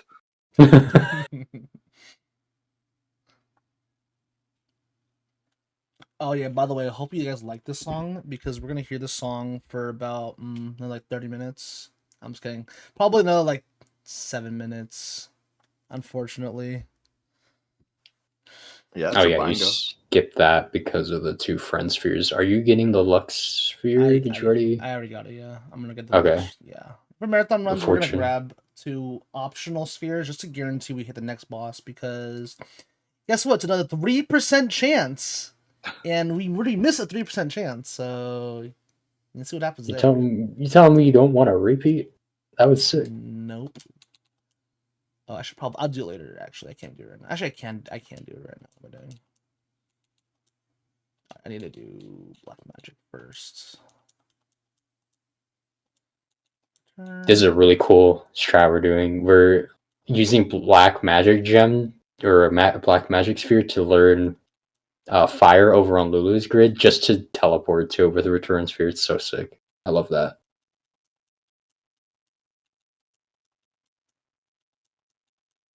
Let's move here right now. Why not? Yeah. Let's finish this grid right now. Because for whatever reason, a couple of the end game bosses just have a evasion factor to them, and it's just straight up a 3% chance to miss. And when you're hitting them over and over again, roll the dice enough times, and well, Verm knows. Yeah, in my PB, I literally miss a 3% chance and then like a less than 1% chance in the same run. And I missed almost getting record. I don't think it was going to be record, but it was really close to getting record. But it can happen. That's why you guys should get the Lux Sphere and Fortune Sphere if you're doing PB attempts. If you're going for record, though, then I would say obviously don't get them, but it's a little bit of time saved to guarantee your run doesn't die. Also, this next part, we call it Tetris. It's a bunch of puzzles where you have to step on certain panels on the ground. 99.999% of runners don't even remember the route. We just use a picture on our phone or print it out because we don't want to mess up. Because if you mess up, you gotta do it again, and it takes forever. Yeah, and also I just refuse to commit this to memory. Yeah, I'm sorry, I refuse. I mean, some people think that notes are cheating, but here I'm just like, I mean, I don't really care. I'm just gonna do it if it's allowed because I don't want to do it. I don't want to mess up, dude. Yeah, running out brain space for this is just like not it, bro. Yes. I refuse to remember which lights do the shapes. I refuse. I do think it's a flex though. Like if you don't need a sheet for something, it's always a cool flex. But the Tetris flex is just not it. Is it worth messing up one time? Instead of just looking at your phone and not saving, you're not even saving time because it's on your phone or your computer or a picture, like a paper or something like that, you know? It doesn't even save you time remembering, it's just flexing for no reason. I know Karakar doesn't have one, and I'm pretty sure Crimson doesn't have it. They're like two, like some of the best runners. Hey, maybe that's the play. Maybe that's the next step. I bet they judge you every time they do it. Every time they see you do it, I bet they're like, I don't need a phone for that. This isn't what phones were made for. I'd be like, all right, calm down, Alexei Pajanov. Yeah, just messing this part up is honestly, if I've never messed this up before, if I did, I would be so sad. I'm not gonna lie. During a run, Oh yeah, losing a run at this section would be like, wow, what a way to go out. The movement in this game is like super quirky as well, and then there's that light where there's the two of them together. I always think I want to step on the wrong one. Mm-hmm. Yeah, I've lost an any percent run to Tetris. I think Really? I was just like, I was so delirious and done. I thought I was on like a different puzzle than I was. I was like looking back and forth. I'm like, I'm pressing the right ones. Which no? Oh no, I'm on the third one when I'm thinking I'm on this one. I'm like, oh no, dude, that was tragic. But it's horrible. Yeah, this section is a whole lot of nothing. It's literally like, what are you even talking about? Honestly. Yeah, that's the one right above the one I was just on is the death one. If you touch that one, it's over. It serves no purpose and just to screw with you. You know what? I'll talk about this because Apache brought up the quirky movement. We haven't had a chance to talk about how the game behaves if you're moving in one direction, but the camera changes to another in a a certain part of the room. So it could be very confusing with how, like, let's say you're going straight north and then the camera changes. You're still holding up to go north, but now the camera is having you facing right. If you keep holding up, you go right. So It's as long as you don't veer gross. too far away from up, you'll still go in that direction. But it's like you either have to like auto correct it or like quickly snap to the correct direction. Sometimes it can even get to a point where, like, if the camera doesn't do an immediate change and it's like slowly panning over, instead you'll like make micro adjustments so that you don't lose frames switching directions and like slowly turn Titus in the right direction, and then like you end up facing like down left or something It's to go so upright. like, if it doesn't, it's hard to explain. But if you ever try to do it, like if you ever play this game, you guys understand. Like, it's weird at first. I've gotten used to it. Unintuitive, yeah. Yes, I've gotten used to it because I've done it so many times. But it's just, it's not it. All right. Also, we have this Spectral Keepa.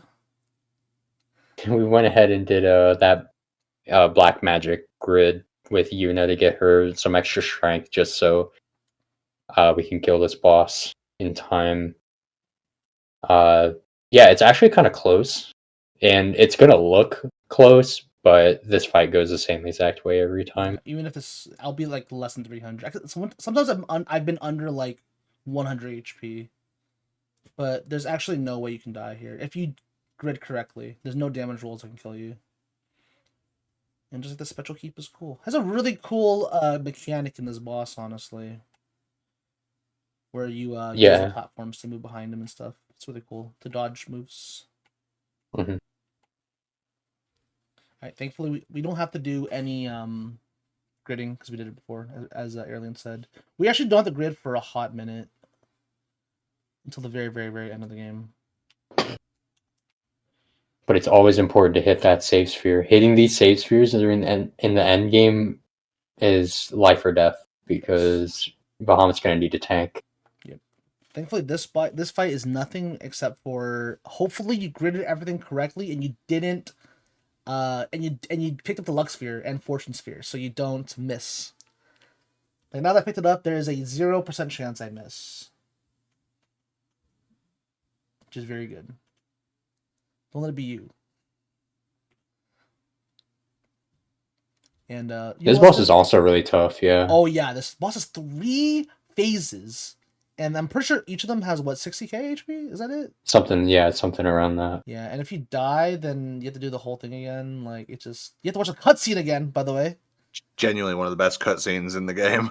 it's fire. Yeah. It's fire. But watching it again after you die is just like unfortunate. There's a really big meme in the community with this cutscene with Auron's speech because it's cool, but like it's just been memed upon so many times.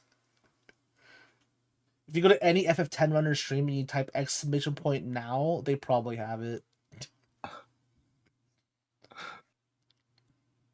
I don't know why people don't meme Riku's line more, where she's like, "Now, hey, I'm fighting." It's also good. It's just filled with bangers. Yeah. Like, what's it called? And then Waka's like, "I can't believe I'm about to fight you, Lady Unaleska. Give me a break." You can always run, Lulu says. The fight. It's a great cutscene because it's like, damn, we're all here. Also, we want a good drop here. We want a weapon here. Let's see it.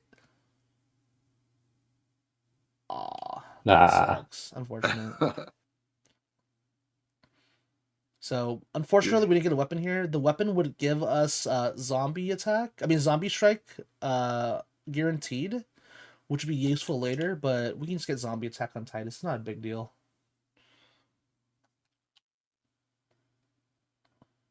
Just a little bit of time loss. At this point in the story, we've cut off the only way to get the final Aeon. So as far as the Maesters and the Yevonites are concerned, we're screwed. But, the main characters have another idea. So they're just going to go see if they can get inside Sin. That's the goal right now. Yeah, I hope you guys like this airship, by the way. You guys are going to see this airship a lot for the next few minutes. So I'm gonna go see a maester and say there might be another way, and he'll say, "Nah." Yeah, exactly. They've been saying "nah" for generations. Nah, I don't think so. This is the whole cutscene is so good. The dude literally sends himself to the far plane because he's like, nah. Yeah. You all F4s. He actually all F4'd. It's a meme of that one guy who pieces out and disappears, bro. Yeah. Did he just turn into sand? Yeah, what was that? It's so funny. Like he actually disappears. The cutscenes in this game are great. I'll be honest. It's so good. So it's stuck in my brain forever. This is the faith of Bahamut, by the way. This is the dude who's been carrying us. And she even thanks him for it. So yeah, they're pretty much just talking to him and being like, yeah, we gotta beat you, Yevon. Yeah, you Yevon's the source of all the problems. You have to do that because you have to select the right options, right? You have to do the fast options. Yes. So they've kept it in. Yep. All right. Oh yeah, the airship again, guys. My bad. Yeah, you guys, everybody could do this part after seeing this part of the run. Yep. Those guys are just staring outside, by the way. I didn't even notice that until right now. They're enthralled. Alright, so this is going to be a fight where we want crits. Actually, a crit would actually help out a lot. So these guys actually, I don't know how much health they have, but they have more than 40k. And our highest roll we can have is 40-something K. So if we get a crit, it would immediately kill them. And animation takes a really long time. Impulse, only way we can hit them from this far. Yeah, I know. Thankfully, we don't get hit or anything because it takes a bit for them to actually start using the wings to do damage. Okay, yep. Been a pretty smooth run overall, though. I'm be honest. Not much. We get the peaks and valleys, like we said earlier. The beginning was very good. Some scary moments. Yeah, some scary moments, like 30% missing. That was unfortunate. Yeah. Some you're next. Some you're next. Yeah. Definitely. How many, like 5, dude? Like, Dude, that's probably the most I've ever seen in a run in my life. Because like that fight could end in like, not even joking, like 20 seconds. Instead, it took like a minute. Aw, no credits. Like that was so insane. Everything there wasn't a lot of just like whatever. It was more of like, wow, this is so good, and then wow, this is so Oh, bad. yeah, no, it's horrible. But Love not it. bad enough to get a game over. All right, so this next fight, there's gonna be a bodyguard for this next part. We don't worry about the bodyguard, thankfully, because honestly, you could kill this thing and it would give you actually some pretty good benefits. It's just slow at dying. You have to watch the animation of Bahamut attacking, which doesn't take that long. But the problem is the death animation takes really, really long. And it does give a zombie strike weapon as well, which is good. But we're just gonna impulse and get out of here. Doesn't The justify worst bodyguard the of all time. Yeah. Since Janae not doing anything there. We got a weapon there, clockwork. Probably not gonna be useful. Also, yeah, so I heard you guys like the ship. We're doing this again. Pretty cool part, right? I do think the ship looks cool. You guys ought to be pros of this now. You like looking at the ship like 4 times? Yeah.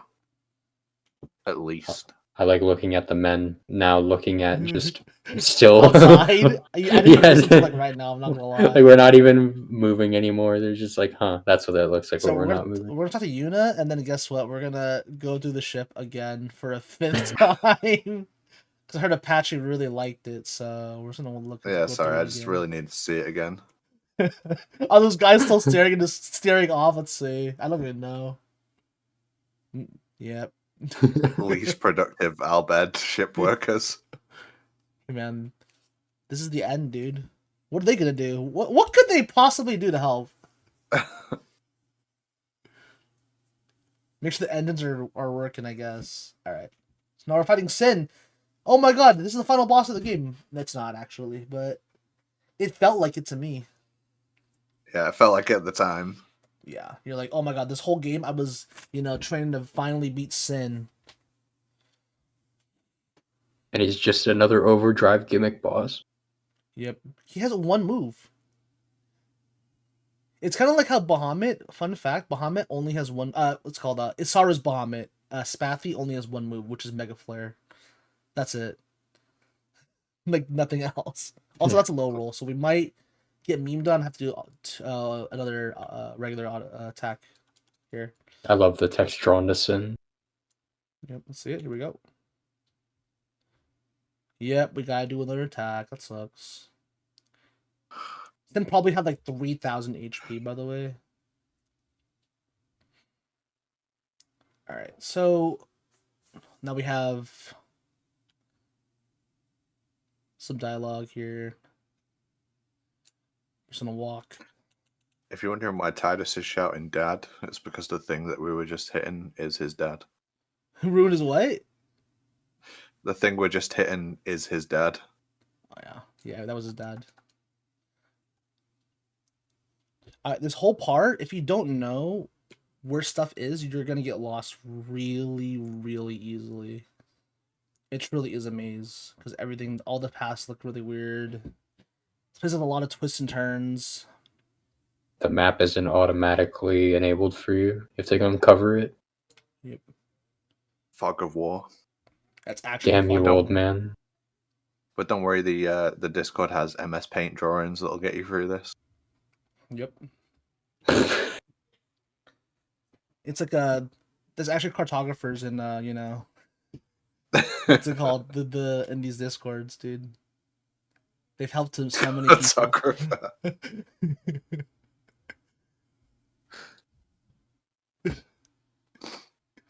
Thankfully, we don't need anything else. We're just gonna get through these fights. Nothing else of any use. You see so many like really interesting like monsters and stuff that you just don't fight them at all. Yeah, it's cool to see them though. You appreciate them at least. Like, look It's at like that. a museum. Yeah, what's going on with that Discourse. thing? Yeah. That's interesting. It looks so cool, but like, yeah, no, let's get out of here. We got Yes. cartographers, but no anthropologists, so we don't know any of these monsters are about. Look, it's the Iron Giant. Oh, but not Iron actual Giant, Giant. but different colored, slightly different weapon too. classic. What a callback!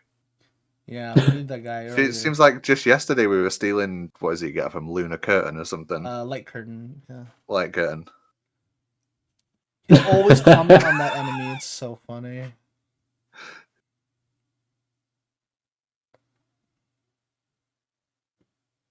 We're almost out of here. And shout out to the CSR crew for giving a very, very beneficial update. We went the longest time with the incorrect music playing for this next boss, but that's been rectified. Thankfully. Like before, we would just hear this next upcoming song, and that's it. But now we get to hear Battle Scene more, finally. So, we get to hear one of the best songs in the game.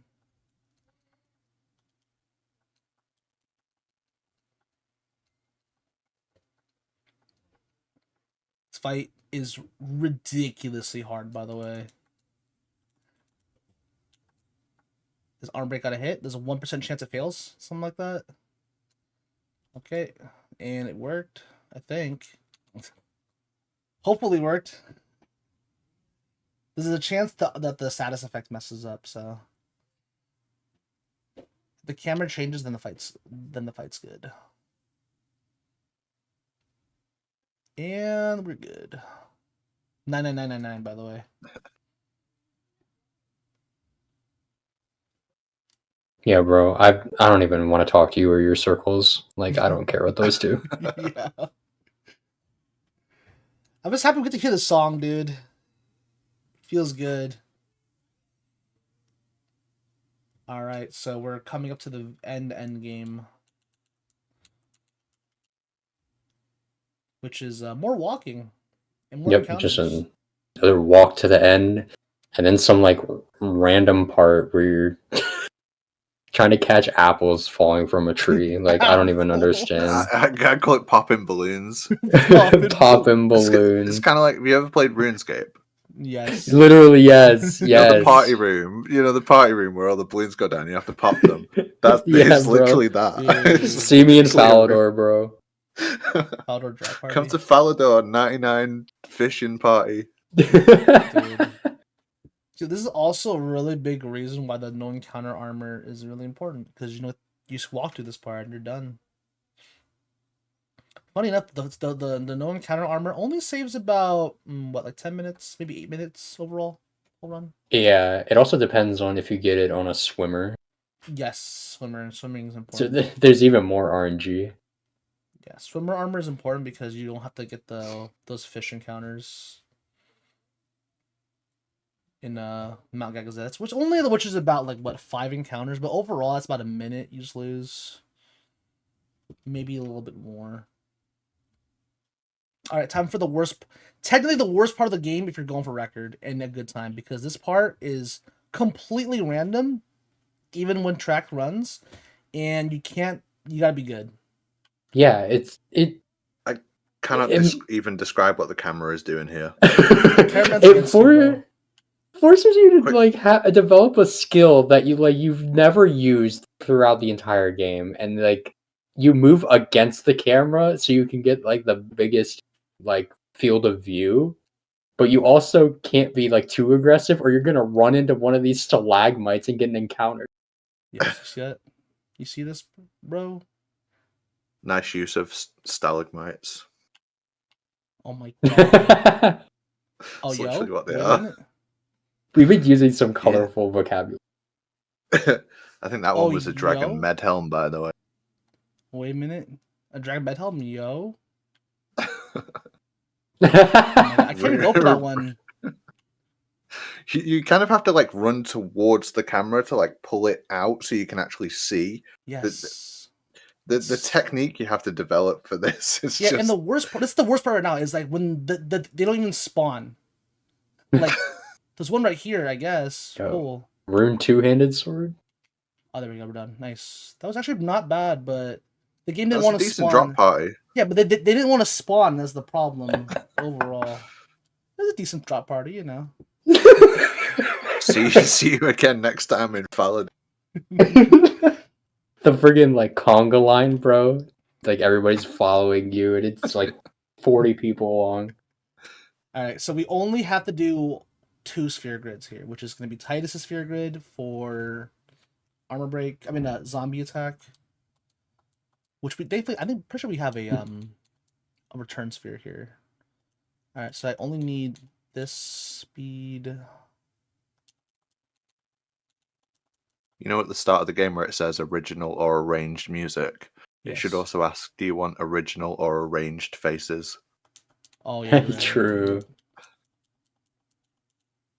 I don't know what it is about this version, but they look really like they've got like Kingdom Hearts face. The Mhm. best way I can describe it. So we're doing attributes, which is this one, and then we're going to Titus. Yeah, this is like the end of the route change, depending on whether you got however many friend spheres you got from the Biron and Yankee encounter, and then if you got a zombie weapon from Unaleska, just that last bit of making sure you know what's going on. Yep. All right, so first things first, mix the most broken move in the game with a grenade. HP sphere and grenade, chaos grenade, really important. Cause armor break, which we would normally do with Titus, but the problem is he's a talk to dad. Yeah, that gets us an extra turn to act. Otherwise, the pagodas would act sooner. Rather, they act the same time, but Jekt would act sooner, and then he would just like obliterate Bahamut. Yes, and if Bahamut's dead, then you're pretty much dead. 'Cause 93K, by the way.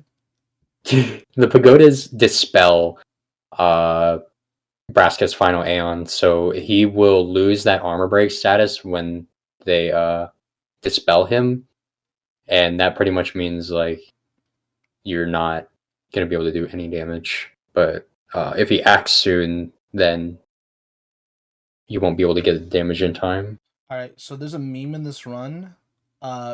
So there's a chance after this next attack he can do a move called Jekt Beam. It's a 1 in 3 chance. If we get it, we save some time, and it's a really funny meme. And nope, we don't get it. So no Jekt Beam in this run. The problem with this is he applies slow to Bahamut, so It delay attack, yeah. delay, yeah. So we have to wait for a little bit longer. Watch these pagodas do stuff to him that we don't care about. Yeah, we 1500 also HP, okay. we also inflicted power break for what it's worth. So even though he only did like 1200, the next attack would kill us because he doesn't have that debuff anymore. Yep, and there we go. Exactly enough damage. And now we only have a little bit left to do. Basically, this is the victory lap. Unless you didn't get Spirit Change, which was a really important item, or a zombie attack, then yikes. That's happened. Oh man, that's happened. Yeah, that has happened. Takes about 5 minutes to kill them. Also, this time's really good. So we're doing really good on time, honestly. This run's been really, really solid, honestly. This might even be like a sub 3, like 10 IGT, which is actually really good for a English run. Seriously? That's awesome. Yeah, right now we're at genuinely 311, gaming so today. it's really good, yeah. It takes about 5 minutes. This is a really solid run. Alright, so Spirit Change, we got it. So first things first, we're just, paying off our Aeons, thank you for your service. Here's 20,000 yen to avail for. So the reason why we have this is because the Aeon's evasion is extremely high, and spare change is one of the only things that will guarantee hit. So do that. We have money to spare too. We have exactly enough actually. So yeah, we're just chilling. Yep. We're tipping these guys because I mean I don't really know why we're tipping Ifra here, but He's part of the main Yeah, podcast. He was I don't here. even remember this guy. Who is this? Dude, the best part about Ifrit is the way he dies, like in this part of the game. Like when he falls over, Yeah. it's just really funny. Death animation is great. Yeah, It's pretty like, much "Aw, Ifrit dang was it." just the fire dog was only used for a backup in the previous route before Terra Skip was discovered. Me and Verm have a fond memory of that, but Oh man. as of now, he's just delegated to a funny death animation. Yeah, look at look at the animation. It looks so sad. I know. Ah, dang it. Foiled again. Alright, so now we have Ixion, who actually helped us out a lot during this run. You know, always thankful for them. Also, this part of the game, if you don't have the 4 GB patch, which helps a lot of these older Steam games work, this part has a really high chance of crashing. So you gotta be really careful when you do runs of this game that you have that patch. Yeah, very, very important that new runners of this game pick up and install that patch. It's literally just you download it and then you put it on Final Fantasy X, and then that's it. And all it does is just allocate more RAM, so the game doesn't like hang up and crash. Doesn't the top of the guide say install the 4 GB patch and It better. skip? Probably, dude. It's like over and over again. Literally just over and over. Like, make sure you install this or your runs will die. Dude, it's funny. One of my marathon runs, I didn't install it and I forgot. And I was stressing out because I was like, oh no, like. Hopefully it doesn't crash. And it didn't crash, thankfully. But I was stressed out the whole time. I was stressed out until the end of the game. I was like, yeah, because it was like explaining this strat asterisk. Hopefully it doesn't crash. Yes, but I was just praying it wasn't crashing, you know, and it didn't, thankfully. But yeah, always remember to install the 4 GB patch, guys. That is the most important thing for this game. Making sure that it doesn't crash, because this part takes about like 10 minutes, because you gotta fight BFA again, I think, right? Yes. All right, so we're almost done. So Shiva, she could help us out, but we didn't really want to use her because her animations are too long. They're cool. I love Shiva in this game, but you know, we got to put her away. All right, and so we have the one and finally, the only, the GOAT, Bahamut, who helped us out. Definitely helped us out a little bit during this run. Yeah, a little bit. I mean, like we didn't need him. He just got Rika's overdrive, you know. Spent like an extra like 15 minutes. Bring back trios. Yeah. All right, so Bahamut actually has the most HP. Still has 3K, but I'm gonna give him all my money because he deserves it. I love the Dark Aeon designs in this game. They're so cool. Yeah, me too. They look amazing. All right, so the way we're gonna fight you, Yevon, is we're gonna essentially turn to Yevon and to give him the zombie status, and then use a Phoenix down to one-shot you, Yevon. If that doesn't happen, the fight takes a ridiculously long time. So time will be the moment the camera changes. I will change it then. Yeah. You can't lose, for what it's worth. Any of these fights of the Aeons or you can't lose because you have auto life, and it's perpetual. Like if you die, you get auto life again. So it's literally just the game will finish. All right, and here we go. Phoenix down and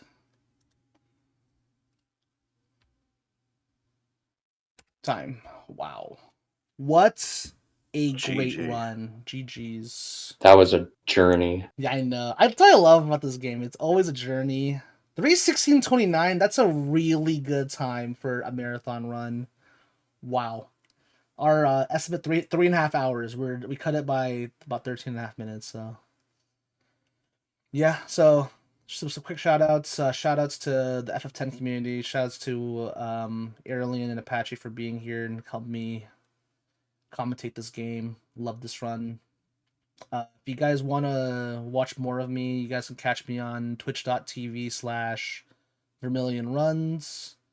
I speedrun this game, I speedrun other games here and there. And if you guys want to get into the speedrunning community for this game, it's really simple. Just go on speedrun.com, look up FF10, and just join the Discord. Everyone's willing to help you out. Always just ask questions. People are always there. People love watching new runners because everyone's journey in this game is so sick to watch. So it's a really easy run to learn. And you can easily just do it whenever you want. So you guys have any last words you want to say? Alien, you go first.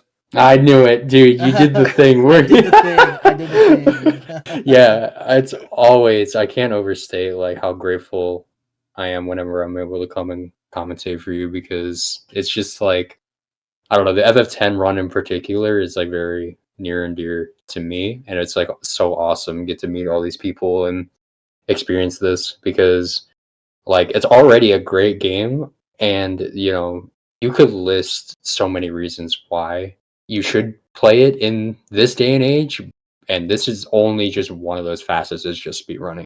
There's so many other different reasons why I love this game, and anytime I get to share my thoughts and even educate on the speedrun, it's always just such a pleasure, and I get to hang out with some pretty cool folks while I do it. That's just a huge bonus. Thanks, man. Thank you. Patrick, anything you want to say? Yeah. Thank you so much for having me on for this. I absolutely love this game. I love hanging out with both of you. We've had some good times online and in real life, having a laugh about this game. So I look forward to the future where we can do 2P, 1C1W in person in the future. And yeah, it's 6 a.m. I can't wait to go to bed. All right, so that's it. Thank you guys so much for watching, and hope you guys enjoy the rest of the runs.